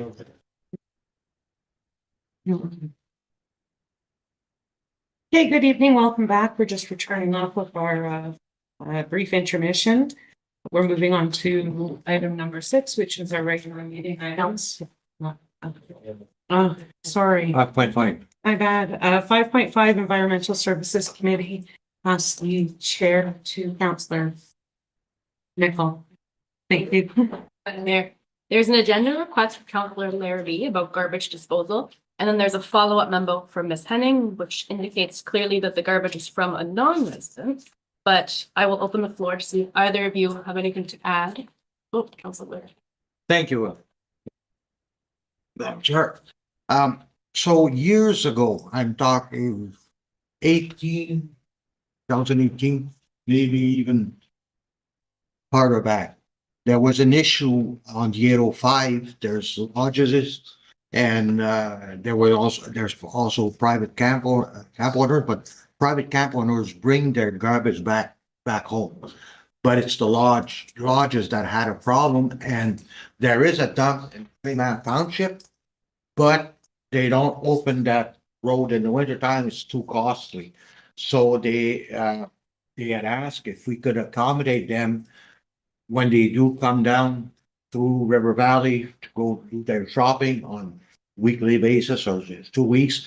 If they could, we could accommodate them with the dump disposal. So I brought it to council, and we had it approved, $5 a bag, and so things were working fine. Now this year, they did the same thing, but this is new council, new management at the dump, so nobody knows about this arrangement that was done. And also at that time, that was done also with the River Valley Waste Management through the municipality. So now it's the municipality that runs the dump completely. So these landowners or the lodge owners were asking if they could still go in, because like I said, this is all new now. And I went through quite a few years and I couldn't find that. I know I've talked to our clerk and she couldn't find any documentation on it. I looked for it myself. I could, but I didn't check all of the years and all of the meetings. So anyways, there's something somewhere. But with the report that Mrs. Henning gave us, there is a solution. Because the CA in Sturgeon Falls is there. We had it in River Valley under the previous arrangement, but if there's one in Sturgeon Falls, if we could approve this, so these people would not be stuck with their garbage all winter long. They could come and I know at that time we were charging $5 a bag. And they would just, we count them, pay it, that'd be the end of it. So it would be preferable for the people that on the 805 to use the River Valley dump. But that dump is a smaller dump, so the more garbage we allow going in there, well, the less time that we have for the locals to use it. So the Sturgeon Falls would be even better for the community of River Valley. So I leave that up to you guys if you want to approve that these people can use the one in Sturgeon. And we can talk about the price if it's a goal. From there, Mr. Gilon and Ms. Henning, would either of you have anything to add to the memo to clarify anything? Thank you, Madam Chair. I think Councillor Larrabee kind of summarized it very well, that under the MECP agreements that just cannot allow waste to come from a non-resident to the River Valley site. And yes, we could get consideration for a change or an amendment to our ACA, but that would be somewhat costly and likely incur those costs by the municipality really for one or two people. I'm not exactly sure how many people we're talking about. I think you and I had discussed it was just the one gentleman. We do have that capacity under the current ECA for Sturgeon Falls landfill.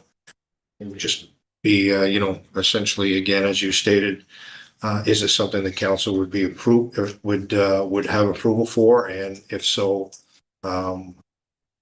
whether we discuss the current fee schedule with respect to waste, I don't know how that would work, man. Ms. Handing, perhaps you can expand on that. So just to expand on that, so if they were to use the Sturgeon Falls landfill, do keep in mind that that landfill is also at capacity and we are working to expand, but currently we're at capacity, which is why we have been actively rejecting garbage from non-residents. So if that's something council wants to make an exception for this one property owner, we can certainly do that, but it does reduce the capacity for our residents. And then if we were going to do that, we would just be charging the current landfill rate. So it certainly wouldn't be the $5 a bag. So quite a bit lower than, but it would just be the standard landfill rates. Madam Mayor? So currently at the Sturgeon Falls site, we do not allow any non-residents to bring garbage. No. So even though we may permit people from Sudbury and Nipissing, right now, current policy is that we are not accepting any residents or any garbage from non-West Nipissing residents. Correct. Okay, and we check licenses or. Yes. Yeah, they check.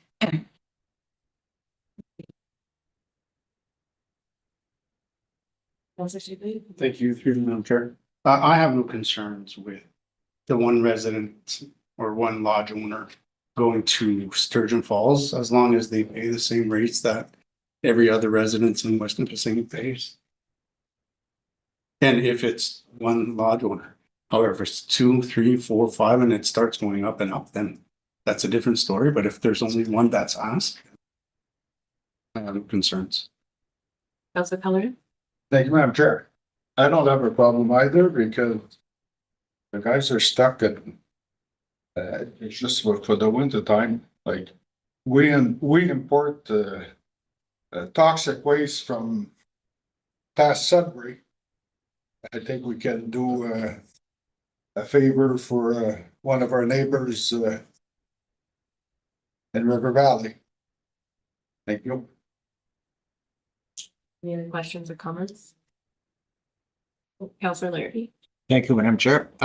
So this would be from the fall till the spring. In the summer, they operate their own dump in the Vermont Township. But it is the winter, and we had the okay from the ministries to accommodate them. But if it's okay to do it here in Sturgeon Falls, as long as they have a place that they could throw their garbage, then so be it. It would be nice. Accommodate them. And it would be like half the year. So I don't know if you have half the year rates or it's a business. I know there's a fee for businesses, so would it considered half the year rate, full year? Because they do have their own dump in the summer. Be per use. My information, it would be a per use fee. So if they were to attend the dump 3 times a winter, then they would be charged the requisite tipping fees or Okay, that's fair. unless there's other suggestions, a non-resident paying more or whatever the case. I have no idea. We don't have those fee schedules for non-residents. We have them for residents. That would have been my next question, is that obviously, because we're not doing it right now, we don't have a tiered pricing that has a different price for residents or non-residents, because all of our residents are charged a flat rate, whether one flat rate or another, for garbage on their tax bills. So, one rate for curbside and one rate for residents who have dump access only. If it's one resident, I don't know that it's worth this or one user, I don't know that it's worth going to the trouble of having staff develop a second tier pricing for non-residents that, you know, looks at that. But once we do the expansion, if we are going to, if at that time we do decide to open it up where non-residents that are within Nipissing or Sudbury district, there might be, you know, a need at that time to develop both a resident and non-resident tipping rate. We could certainly look at that at that time. I don't think I would ever recommend opening to non-residents. We just know landfill space is at a premium in Ontario, and I think that we should be saving it for our residents. Thank you, Madam Chair. There's also a contractor's fee. So many cubic yards per trailer or whatnot, so just that now they have it piled up since last fall when they didn't plow the road, so you're gonna have quite a bit in a trailer or whatnot at the time, so it could be charged per cubic yard the first time, and then, like you said, maybe 2-3 times in winter. There's something that just came to mind that really concerns me with allowing this is we have that free dump Saturday, the first Saturday of every month. This is not something that we should open up in a way where a non-resident could then show up, free dump on the first Saturday of the month and find top off all sorts of stuff when they don't pay any sort of fee, any sort of taxes into the community. So that's something that I'm a little concerned about here, is how would you make sure of Well, I think how you make sure, if you go, they ask you your license, and if you see that they're not a resident of here, you charge them, free dump or not, you charge them. Yeah, I guess to add is I do believe that the charge should be more for somebody who's not a resident. Just, you know, the benefit with no fees whatsoever. For me, it would either be no, or there's a definite premium. If it's 100% surcharge over the normal charge of a tipping fee, something simple like that. Just double the fee, because you're not paying that base fee that everyone else pays. So at this point, who would be in favor of making the exception and paying the standard landfill rate? Go to the land. No, I'm just gonna say something. Councillor. I agree with you, but if, you know, for one, and as Madam Mayor said, is it worth kind of, you know, having a, you know, implementing a fee structure? If suddenly we start, you know, we had 10 or 20, I'd say, well, no, let's, you know, but I think it's more trouble than it's worth with just. Mr. Clerk? So just for clarity, I'm assuming we're gonna bring this back as a resolution, and we're talking about one resident or one lodge. And to Councillor St. Louis and Councillor Fedana's point, should we not identify that individual or that lodge in the resolution? Because there could be a possibility there's well over 5 or 6 or 7 lodges up 805, and there's also, I'd say 70, 80, maybe more camps, like individual camps. So if people start calling, what do we do as staff? So if it's to allow one lodge, should it be named in the resolution? Just direction from council on that. Councillor Larry? Yeah, at this time, there's one lot. The rest of the owners, I think there's 40 private property up to the 805. And everyone that goes up there owns a camp in Sturgeon. They that own a camp, they live in Sturgeon Falls, River Valley. They live in the vicinity, and they bring back their garbage. Like I go to the cottage, I bring my garbage back. So, and you know, so I use my landfill. So these are permanent residents up there, and it's a lodge owner. The other lodge owners do not operate. There's only one that operates, and they have mining activity. So maybe down the road, we'll see if there's a mine, then that's going to be another chapter. But at this time, it's one company, one lodge owners, and no problem with identifying it. And they are room and board for the mining activity, the exploration. So that's why they need the services. Councillor Pellerin? Thank you, Madam Chair. Yeah, I think we should do like Monsieur Poulin said. Identify that flush and go on a case by case basis for now. Mhm. Let's not overthink this. Thank you. So question one, who would be in favor of identifying the lodge in the resolution? Okay, and then the next question, who would be in favor of making the exception at standard landfill rates? And then what about a higher premium because they're a non-resident? Okay, so standard landfill rates are making the exception and identifying the lodge owner. Is that enough information for staff? Yeah. Thank you very much, Councillor Nicol. Okay, now we will move on to item 6, which is our regular meeting. Madam Clerk. It is moved by Councillor Farran, seconded by Councillor Nicol. Be it resolved that the consent agenda for the Council and Committee of the Whole meeting held on March the 17th, 2026 be approved as presented. Any questions or comments? All in favor? Carried. Second, planning. It is moved by Councillor Nicol and seconded by Councillor Farran. Be it resolved that bylaw number 2026-18 being a bylaw of the municipality of West Nipissing to grant draft approval to a plan of subdivision shall come into force and take effect on the day it is passed. Questions or comments? All in favor? Carried. It is moved by Councillor Farran, seconded by Councillor Nicol. Be it resolved that bylaw number 2020. Sorry, can I just have correspondence for a second?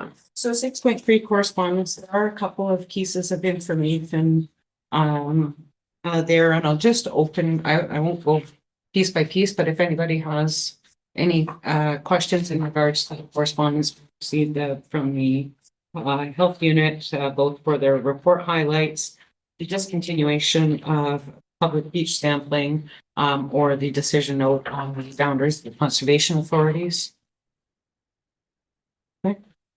And Yes. the beach sampling I find is odd. Who would? Like, I mean, what's a lot, they have a lot of inspectors there. I always work with these inspectors and typically they do this all the time, weekly, and it kind of helps with some alerts. Like I saw the report, but is there any chance of providing a comment that we don't like this discontinuation? Beach sampling? It seems odd to me. This has been going on for a very long time to just cut that back. I don't know. The correspondence didn't, it was more of a. Yeah, There's it was more information. provided as an FYI. But I also had some concerns about the beach sampling. But with Councillor Restool not in attendance this week, who's our representative on the health unit board. And also if we wanted to just have a further discussion on it, we could bring it back as a committee item. And if we do want to write a letter of opposition to that move, for whatever stated reasons, we could have that discussion and direct staff to do so. Yeah, I guess I was looking at like financial implications of that, and would it be savings for the municipality in that case, or what have you? Because I definitely know that I work with those inspectors to understand my part of the job in other areas, and there's tons of inspectors. So if they're not Yeah, doing how that, has that impacted the overall health unit budget? And has that impacted our, that impacts us. you know, is that shown in the budget this year, the reduction in staffing that would be required? So can we bring beach sampling specifically? Sorry, I don't know who I'm asking whether I'm asking Madam Clerk or Mr. CAO. Back for discussion at committee, and that would probably be under the. I don't know where you put that. Public health, yeah, health and social services. Amy's So. Do you need direction, any more direction on that, or that will just come out? Is everybody in favor of bringing that back for just a little further discussion at committee? Okay, thank you. Okay, I will, at this point, and it's not on the agenda, so I'll give myself half afterwards. But I would also just like to indicate that I did have correspondence from MTO this last week indicating that the four-way stop at Route Principal and Highway 64 has been approved at the administrative level. There is some process to go through on the ministry side, which ministry staff is working on, and they'll keep us updated on progress. But for all intents and purposes, that four-way stop at Principal and Highway 64 has been approved. And we're just waiting for the ministry to do its due diligence and steps in the process to see that happen. But that is another little piece of good news from Mr. Pilo. I could only be so privileged to be a counselor.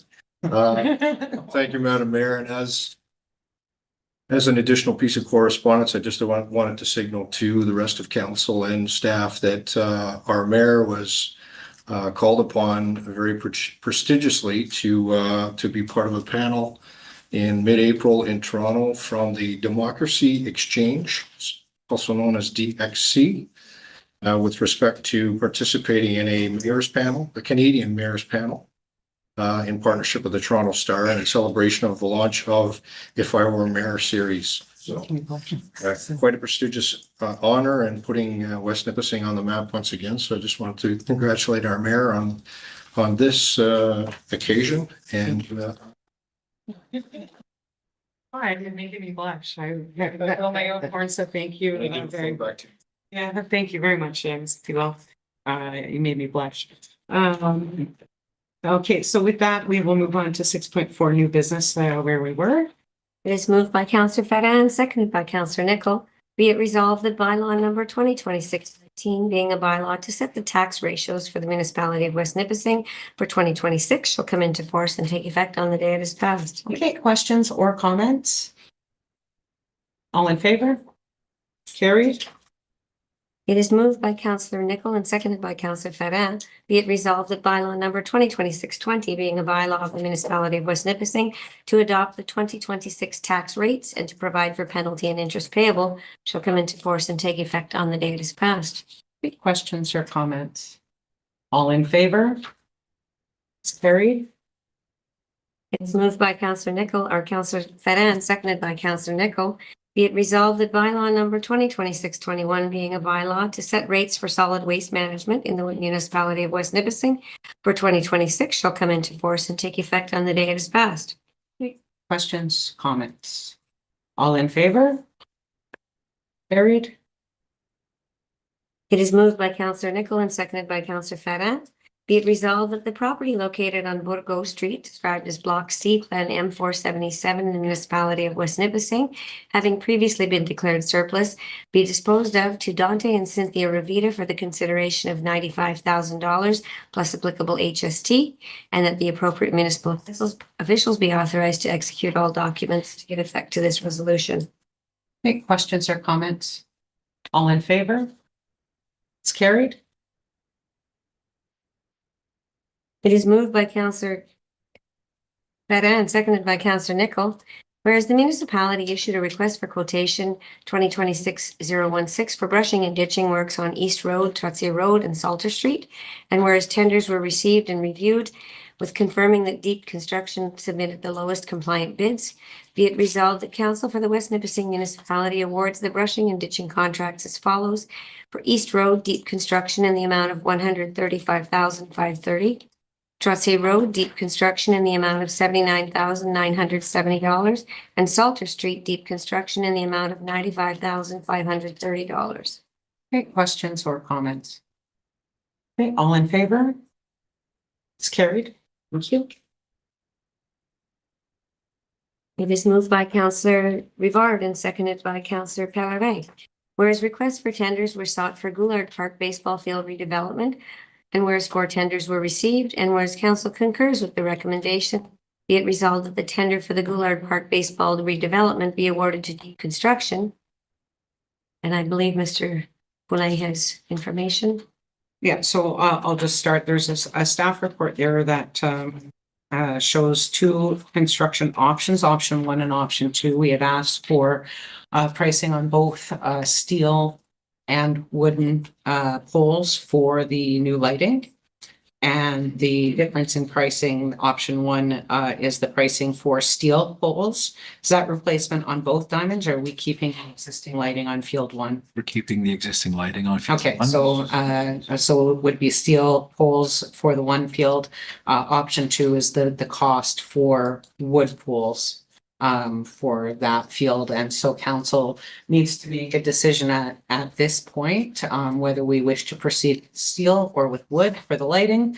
And then, if we would like to award the contract as recommended by, staff. So, did you want to add anything on that, Mr. No. Go ahead. Just, Okay. Madam Mayor, difference in cost from steel to wooden, staff is certainly recommend we proceed with steel poles.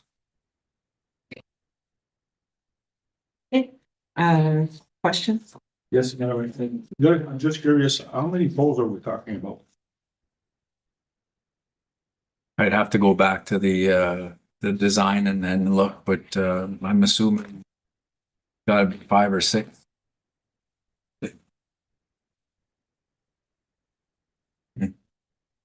I'd have to go back and look at the design specifically. I'm just curious because remember way back, I had a call where they sell the poles and they were asking $7,000 a pole. Here we have a price of 14,000. We're talking about 5, 6 poles. Stuff, something doesn't add up. For wooden poles or steel poles? Wooden pole. What Hydro uses. In Quebec. Or in Northern Ontario. I'm just curious.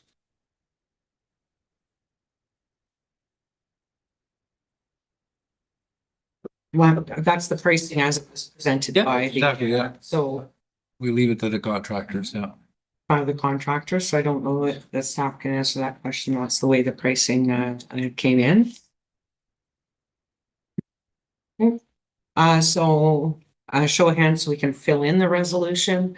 Who would prefer to go with the steel poles option one? Okay, so steel poles option one it is. If we can read the resolution, please. Be therefore resolved that the tender for the Goulart Park Baseball Field redevelopment be awarded to Deep Construction in the amount of $1,294,331, being tender meeting all specifications. That's not, though. 1,294, 331. That's everything though. That's not the contract.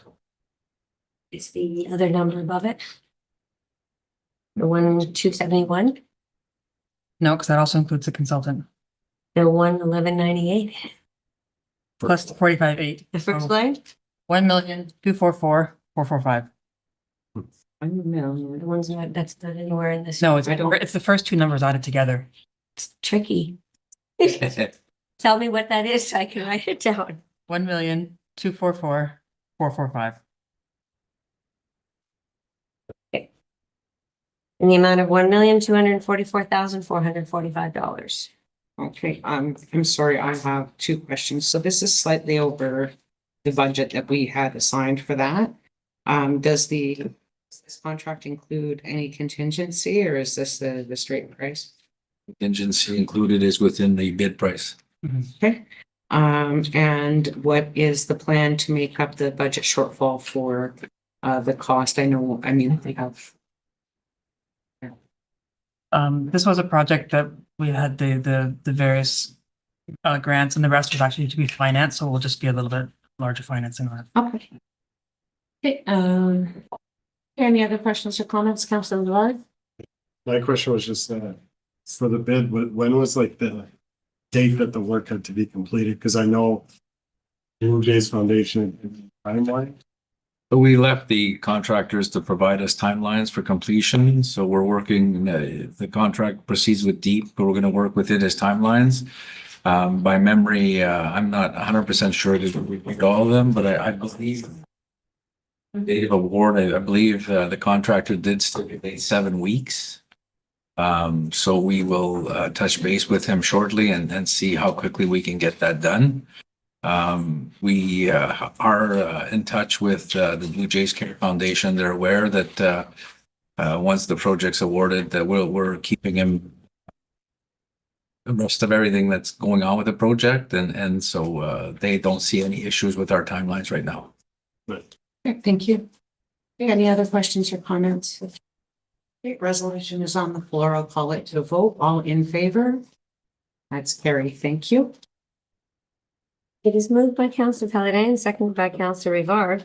Be it resolved that Council for the Municipality of West Nipissing approves the raising of the pride flag at Minnehaha Bay on June 1st, 2026, to be flown for the duration of 1 week. Questions or comments? Councillor Fedde? Thank you, Madam Mayor. There's been a lot of controversy about this week. I spoke this the meeting 2 weeks ago, and what I said was that that we had a flag policy, and my feeling was that we should follow the flag policy. If we are now going to consider flying a flag for 1 month, then I would prefer we relook at the policy rather than making an exception. Because if we're going to make an exception for pride and let the flag fly for 1 month, then we should be prepared to make that exception for any other organization. So I think I would rather have a flag policy that applies to everyone, that is consistent, rather than have a flag policy that we keep making exceptions to. So basically, I'm suggesting that if council wants to let the flag fly for 1 month, then we should actually change the policy and so that we don't have to change this every year. So the resolution that's on the floor is for 1 week, which is consistent with the current flag policy. Are you recommending we look at the policy before that time and see whether we would like to change the policy as a whole? So do you want to defer the vote on this? Yes. And bring just from a process point of view, because the flag policy was adopted less than a year ago, does it need, is it considered a reconsideration to amend a policy? It was adopted by resolution, so yes. Okay. So, sorry, I'm just trying to work through like the, Would have to be brought back. You need a prevailing member. That vote. okay, I'm just trying to think how to do it right in this moment, which would a motion. At this To moment, defer. we have to defer this, Yeah. if that's the case. So do you want to make a motion to defer? And if you want to make a motion to defer, I wouldn't mind hearing what other okay, council members have to say about it. Councillor Rivard? Thank you.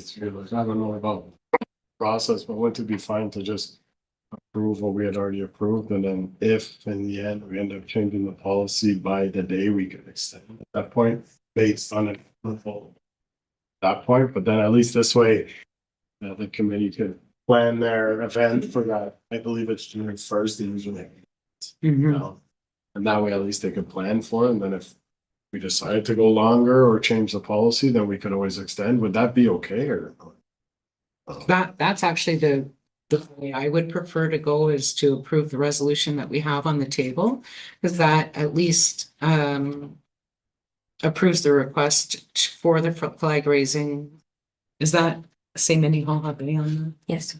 So that gives them the assurances that we've approved Minnehaha Bay, which is also counter to policy, just by the way, like it's the flag policy says City Hall. So we've already made an exception to allow the flag raising ceremony at Minnehaha Bay for a number of reasons. So that's another issue that could be addressed in a reopening of the discussion of the flag policy as a whole. But in this way, it gives them at least the assurances that it's Minnehaha Bay, it's June 1st. and they can start making plans for the event because we're at the end of March now. And then, I would put the flag policy as a whole. I mean, if we wanna, can we make a motion on the spot after this is all done that says we'd like a motion for reconsideration of the flag policy and vote on it here as to whether or not we'd want to bring it back, then have it come back, and have a discussion and a decision, you know, both in time for it to have impact on this particular organization. I'm gonna need a sec. Okay. So that would be my recommendation, is to approve the resolution that we have, and then if we do an amendment to the flag policy and we we deal with a separate request that is consistent with a potentially amended flag policy, you know, we can deal with that at the time. But I don't know how council feels about that. But I think Councillor Bard's probably right on that. So if you would defer your motion to defer. Because I don't have a recorded vote on that. I don't have a Okay. recorded vote on that motion. Oh, And so I don't know if anybody voted against it because those are the only ones that can bring it back. That's it. I wouldn't have voted. I would have abstained because if there were, I very rarely vote on anything that isn't a recorded vote, because if there is consensus among council, I feel my position is to support the will of council in all of its decisions. So unless I have to, like, you know, I will say my piece during a debate or whatever, but I think you're all aware, you'll very rarely see me put my hand up when taking a vote on a resolution. And so I would be the only member in that case that would be considered an abstention. And I would be the only member that could bring it back, knowing that I don't think anybody did vote against it, but I would be the only person who would have abstained from that vote. We get to the negotiation. Madam Clerk, Sorry. you need a prevailing member, so you need somebody that voted yes, now wants to vote no, or voted no that now vote yes. That's correct. The latter. Okay, not somebody that abstained from voting. Someone, Somebody that- Well, an abstention is considered a no vote. it's the way that it reads is that unless the motion is to reconsider is brought by a member who voted on the prevailing side or of the issue, or a member who did not vote. So that would only be, Oh. I don't have a recorded vote on. Well, the rest. prevailing, all of them would be the prevailing side. Every member of Anybody that changed their mind. yeah. prevailing is voted for. Yeah. It has to If you be- don't forward it Okay, so for it, then typically they've we're doing changed it, their typically mind. we're reconsidering something that was voted down, not voted for. Right, yeah, that's someone who voted for it who's now changing So their then mind. any member. Yes, any member. Okay. And it needs 2/3. Okay, I just so right now we have a resolution on the floor. to defer. No, he never made a motion to defer. I asked him to have that discussion. So right now we have the motion on the floor to approve the flag raising ceremony at Minnehaha Bay that would allow the flag to remain in place for 1 week as per the current flag policy. Questions, comments, motions to defer, refer, anything? Councilor Pellegrini? Whatever, just one question. When we raise that flag, we have to bring one down? Not at Minnehaha, well, no, I don't, do we usually have a Franco-Ontarian flag flying there? Like, what's usually on the secondary flagpole at Minnehaha Bay? Yeah, the second pole was originally installed for a Franco-Ontarian. Franco-Ontarian flag, so the Franco-Ontarian flag comes down at city, if we do it at City Hall, what's that? Do we not just flag immediately below? Flag below. I don't have, I don't believe we have the ability No, on we those can't. poles to fly to a flag. No, it's against, That's the Canadian flag, yeah. Councilor. do you mean on the same pole, but further down? It's usually the It's, Canadian, it's against the protocol of Canadian flag. no, but not the Canadian flag, if it was the Franco-Ontarian flag. Oh, Below the Franco. Well, I would not be. So the answer is generally it's the Franco-Ontarian flag there. And the one at City Hall, well, right now we have a municipal flag. there because the Franco-Ontarian flag is usually on the wall mounted pole at the entrance to the building. Correct? Right. Okay, any other questions or comments? Councillor Ferrand? Thank you, Madam Mayor. So the reason this resolution is there is because it's at Minnehaha Bay. Yes, Because if it wasn't at Minnehaha Bay, Yes. we would not need a resolution. that's correct. It would have just been approved by staff because it would have been consistent with policy adopted by council. Sorry. Is that correct? Yes. Okay, thank you. Councillor Larrabee? And the question of 1 month, that's not on the table now. No, but you could make a motion to amend if you wanted to. No, No, right now, the resolution reads because that was the discussion. It's, that's for the Minnehaha Bay now. yeah. Okay. Okay, other questions or comments? Okay, all in favor? That's carried. Thank you. It is moved by Councillor Rivard and seconded by Councillor Honoret. It resolves the Council for the Municipality of West Nipissing authorizes the installation of the Pride banners on the King Street lampposts for the month of June in recognition of Pride Month. I will say that this is another piece that's in front of us because it is inconsistent with the flag policy that was adopted by council. The flag policy that was adopted by council, I believe, reads that those are just for municipal use. I'm sorry, I'm looking at you, Matt. Oh, I'm sorry. Yes. I thought you were. And of course, we made, we had the Wonderful Legion campaign in October and November with the memorial banner. So we know that those are going to come back in November. So it is another piece of the policy that we probably, if it is brought back for a second look, should form part of that discussion because this again is an exception to the policy as it's written. But it's always been done. The Pride Committee, I believe, paid for the creation of those banners. And it's just our staff time to put it. So that's the resolution on the floor. Questions or comments? Councillor. I just want to say the same as that on these two. I think we should change the policy. Okay. We'll get to that. If for this resolution, all in favor? Carried. It is moved by Councillor Honoret and seconded by Councillor Rivard.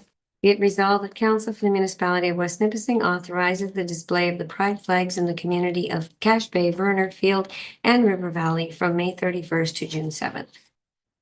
2026. May I ask a question again? Where was the field location again for? There's 2 flagpoles in here.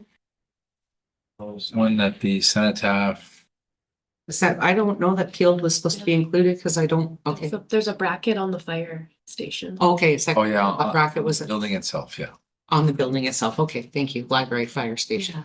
Okay. Okay, questions or comments? All in favor? That's carried. Thank you. And that, excuse me, that flag will be displayed under the Franco. Of that. In River Valley, you mean? Around here. That's That's where we had it last year. we did last year. Yeah. Do you want to do a motion from the floor? For Wait, when we get to those. notice a motion? Okay, we're gonna let that go even though there's a that motion from the floor has to be voted on at the next meeting, right? Yeah. Okay. Okay, It is moved by Councillor Rivard and seconded by Councillor Honoret. Be it resolved that Council approves the following discretionary grants and fee waivers.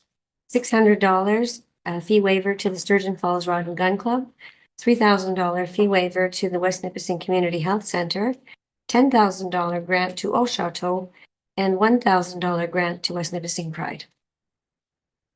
okay. I'd just like to, because I do have questions about a couple of these, so if I can go through them one by one. Rod and Gun Club for the facility rental, Cache Bay. Any questions or comments on that item? Okay, the youth action camps at Cache Bay from the West Nipissing Community Health Center. Any questions or comments on that item? Okay, the third one, is the Chateau.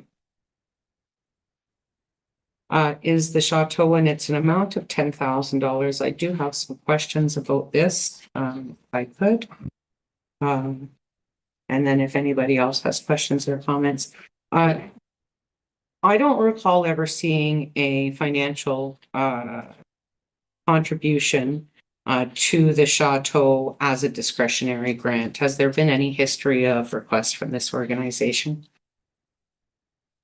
Councillor Madam Craddock, please. So what has happened over several years is in the budget line, there was a contribution in addition to the levy. It started off as 5,000 and then a few years ago made it 10,000 that we were contributing towards the bus.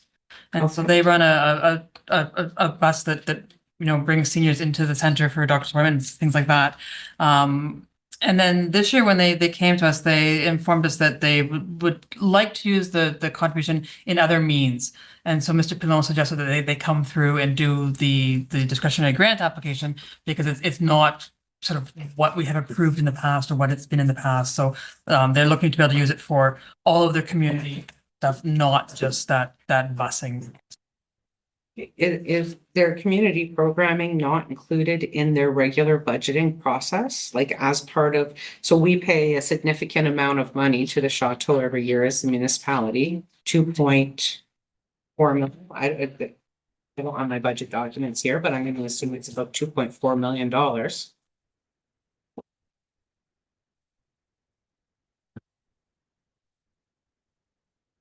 And so as part of their organization's budget is the community outreach part of the budget for which we are already paying, through our, I don't know what you call it, assessment. Our levy. Levy, thank you. Through the levy that we're charged. I don't know that I have an answer for that. I mean, they provided a standalone budget for here that shows that as opposed to their overall municipal budget. I don't know, Mr. Pilon, when you spoke with her, if you had any idea of how it fit into the overall levy at all? No, there really wasn't a lot of information. I think it was just the funds and due to the fact that, if I may, due to the fact that we have the new policy in place, it suggested that you make the request through that particular program and really look to kind of break down exactly what those funds were going to be used for. But again, a And lot of information. is there a discontinuation or a change in the way that the transportation services are being funded? In the past, so the past contributions have been part of our budgeting process, so it's included in the municipal budget. And it was like, was it in the 2026 budget that we approved? At 5,000 or at 10,000? 10 At $10,000. for busing. So I will say that I have a bit of an issue with this request. I wouldn't mind if we deferred it to get a little bit more information. What's that? That might be much. Because this is an organization that we fund large, like we are the, major funder through a levy that is approved at budget time. If they have needs for their core programming, including community outreach, that should be included in their annual budget that is presented at council for approval. And for us to use discretionary funding to fund the core services of an organization that we pay a significant levy on seems a little, there's just something like I would need more information to be comfortable with this request. It's one of the largest dollar value requests we have seen to date on our fee waiver policy. And again, it's a organization that has a lot of funding through the Ministry of Health, and many of their programs and services are funded through provincial coffers, and we also pay a significant levy. So before I would be comfortable approving this kind of request, I just want more information on how it fits into their overall budgeting. And you know, if they're looking for $10,000 for us, where does that shortfall come from? Because we've never been asked to pay separately for these services before outside of the levy. So and I'm chairing, so I can't make I can't make a motion to amend the resolution, but if I would open it up to any other questions or comments on that. I can't make a. Councillor Rivard? You know, I agree with everything you say. It's fine, you said you can't really do it. So. So I need a motion to amend the resolution by deferring the vote on the item regarding. That's exactly what I just heard Councillor Rivard say. Yeah, So there's that's what I said. a motion to amend on the floor, seconder, Councillor St. Louis. Okay, all in favor on them, or any questions or comments on the motion to amend itself? Okay, all in favor of the amendment? Okay, So we are back to the resolution. now we have one more item on there, which is the Pride Committee request for $1,000. And they're looking for that cash. Originally, they were intending to ask for a fee waiver for the use of Goulart Park. Is that correct, Mr. Boudin? Off for Goulart Park. No, but originally that was their original concept, was to do it at Goulart Yes. Park, and given the construction there. And due to construction near or at the site, we offered up the parking lot, the corner of Holditch and Queen, Okay, for them to have vendors, but I believe they've opted to go to a private lot. okay. Hence the cost associated with that.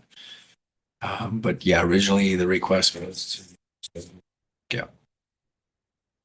Okay, and so the request as it's written is $1,000, but they submitted an update via email. So what's the request that council should be considering at this time?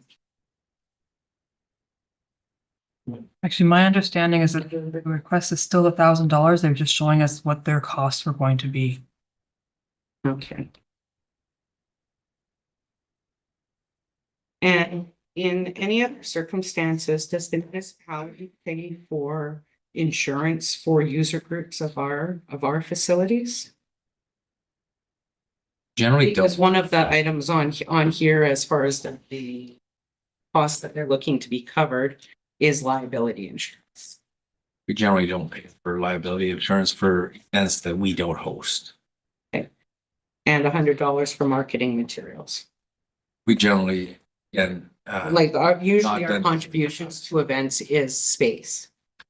I would say the large majority of our contribution in kind is staff support, is providing equipment that we already have, like for larger events, garbage cans, barricades, and what Sorry, we charge for the garbage cans and stuff. When we provide them. we do. Yes, we do. Here's the line yards. Now I've lost my train of thought. So we'll do Yes, we put barricades. in-kind services. Yeah. And we'll do, And facilities. waiving of facility rent. Correct. That's generally large part what we contribute. Okay. Does anybody else have any questions or comments on this one? Like, I would propose that for this one, I don't think that municipalities should be paying for marketing materials, and I don't think that municipalities should be paying for liability insurance if it's not something that we're doing on a regular basis for other user groups, because I think it sets a precedent. You know, if Goulart Park were available, we would have granted the use of the municipal facility. You know, most likely would have come to council and we would have waived the fee for any kind of facility rental on that. For the porta potties, because it's not at a municipal facility that would have seasonal porta potties or washroom facilities, I can see that would be part of the costs that we're offsetting. But I would be more comfortable funding at 250 and not covering marketing materials or liability insurance, because I think that is not consistent with what we. Sorry to you. I thought also like the private lot rental was, like, do we do that for? Typically, our discretionary grants are they're gonna use our facility and we kind of waive the fee, right? Mhm. Private lot rental, what bothers me a little bit is that either go to your friend or something. I'm not saying that that's the case, but also the private owner could also just up their fee knowing that they're gonna apply if the precedent starts to become that we'll just do a discretionary grant. And we did offer a comparable municipal space. We did. Parking lot at the corner of Old Ditch and Queen, yeah. Well, it's the one just north of City Hall. Across Queen Street. There's a giant tiger. Oh, that's for. What we offer. That's a rental fee for the lot where Stella the Sturgeon is. Oh. Yeah, so that was my question, is that normal process as well? Like for a private lot rental, sorry. I'm going to say the discretionary grant process has two pieces. One is a fee waiver piece, which is what we see a lot of. You do see a lot of fee waivers. But the other part is a grant process where an organization says, we need cash for things. And they've given us a list of things that they need the funds for. So the discretionary grant process does have the ability to do both ways. You know, the living CCL to Kim for us looking for cash for various things they're going to purchase for their anniversary event and things like that. So it does have both avenues for it.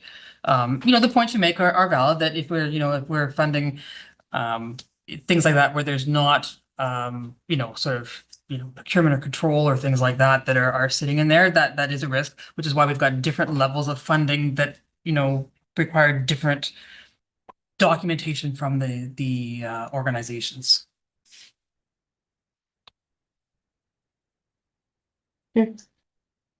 So the request is there for $1,000 and set my bit. Any other questions or comments? Okay, so we'll read Okay. it's gonna be read as it appears at $1,000. It is resolved that council approves the following discretionary grants and fee waivers: $600 fee waiver to the Sturgeon Falls Rod and Gun Club, $3,000 fee waiver to the West Nipissing Community Health Center, and a $1,000 grant to West Nipissing Pride. Any further questions or comments? All in favor?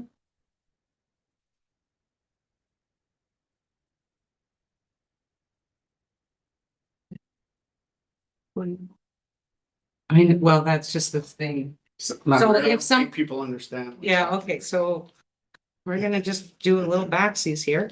And they probably should in the future appear as separate resolutions, sorry, just so it keeps things clean, Separate. because procedurally now it's complicated. Would anybody like to make a motion to amend on any item before we vote on all three? Because the resolution is as all three, so if we vote it down, we vote down all three. If we, so if we vote down all three. So if we vote for it, we vote for all three, unless somebody would like to make a motion to amend the 600 fee waiver for the Sturgeon Falls Rod and Gun Club, the $3,000 fee waiver to the community center, and the $1,000 grant to West Nipissing Rod. Does anybody want to make a motion to amend? I'll make a motion to separate them, yes. Can we do that? Sure. Okay, No motion to amend. separate all. Okay, deal with each separate.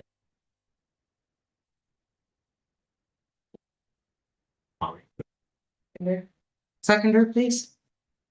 To deal with all separately, Caitlin Nicol, please, Councilor Nicol. Okay, vote on the motion Okay, to amend. a vote on the motion to amend. All in favor? To split? Carried. Okay. Moved by Councillor Peller and seconded by Councillor Rivard. Be it resolved that council approves the following discretionary grant or fee waiver. $600 fee waiver to the Sturgeon Falls Rod and Gun Club. Okay, all in favor? Carried. $3,000 fee waiver to the West Nipissing Community Health Center. Okay, all in favor? Carried. $1,000 grant to the West Nipissing Pride. Okay, questions, comments, or motions to amend? Okay. Councilor Nicol, I would like to make a motion to amend the amount okay, to $300, please. okay. Under to the amendment. Pardon me, do you have, can I have a seconder for that motion to amend? Nope. Sorry. Councilor Fede, You looking for some, for a second? a seconder, so Councilor Nicol has made a motion to amend to $300. Yes, okay, Councilor Fede. Okay, so the motion to amend is on the table. All in favor of the motion to amend? Can I ask? Yeah. I guess, no, that's fine. Yeah. I'm sure. I was gonna ask, well, how did we get to 300, I guess, but, I guess for the lot rental. oh, okay. Yeah. 1, 2, 3, that doesn't care. So the motion to amend is defeated. Original motion is on the floor. Okay, $1,000 grant to West Nipissing Pride. questions, comments? Okay, all in favor? That's defeated. Really mess. Just, Okay, Onward, hopefully. at the notice, so for the notice of motion, Councillor Fede, you would like to make a motion for reconsideration of the flag policy? yes. Okay, so that will be voted on at the next meeting, or do you want? I need, yes, the motion to reconsider, yes. Will be voted on at the, but we need a seconder for the motion to reconsider. When we break. Okay, Yeah, when. so as per the notice of motion, Yeah. you're getting notice that at the next meeting, you would like a motion to reconsider the flag policy. And then it would come back at a future meeting for discussion. Addendum, support resolution for the township of East Ferris. The addendum information was on your desk. Any questions or comments? Also, Madam Clerk will read the resolution. It is moved by Councillor Peller and seconded by Councillor Rivard. Whereas the municipality of East Ferris is planning the construction of a new fire hall that will serve as a regional fire training center for fire departments, including and from across Nipissing, East Perry Sound and East Sudbury districts. And whereas the closest accredited operational training facilities are currently located in Huntsville, Haileybury, and Sault Ste. Marie, requiring significant travel, increased costs, and reduced training frequency for volunteer and composite departments in our region. And whereas the summer of 2025 storm in the municipality of Calvin demonstrated the effectiveness of regional collaboration under a declared state of emergency, highlighting the value of joint training and coordinated emergency response. And whereas a regional training center in East Ferris would allow firefighters to train closer to home, to reduce operational costs, foster interdepartmental collaboration, and improve readiness for future emergencies. We have therefore resolved the Council of the West Nipissing Municipality supports the municipality of East Ferris in its application to the Northern Ontario Heritage Fund for funding assistance to construct the East Ferris Regional Fire Training Center, and be it further resolved that a copy of this resolution be forwarded to the municipality of East Ferris to demonstrate our municipality's support for this important regional initiative. Questions or comments? All in favor? Carried. Thank you. That, I think I will on the mayor's report because I was going to tell everybody their stop sign, but I kind of tucked that in the meeting. And we are running at. It is moved by Councillor Rivard and seconded by Councillor Pavanay.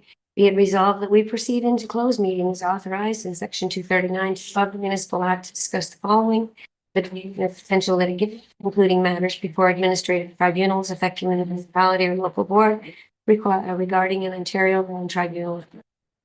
Okay, questions or comments? All in favor? Carried.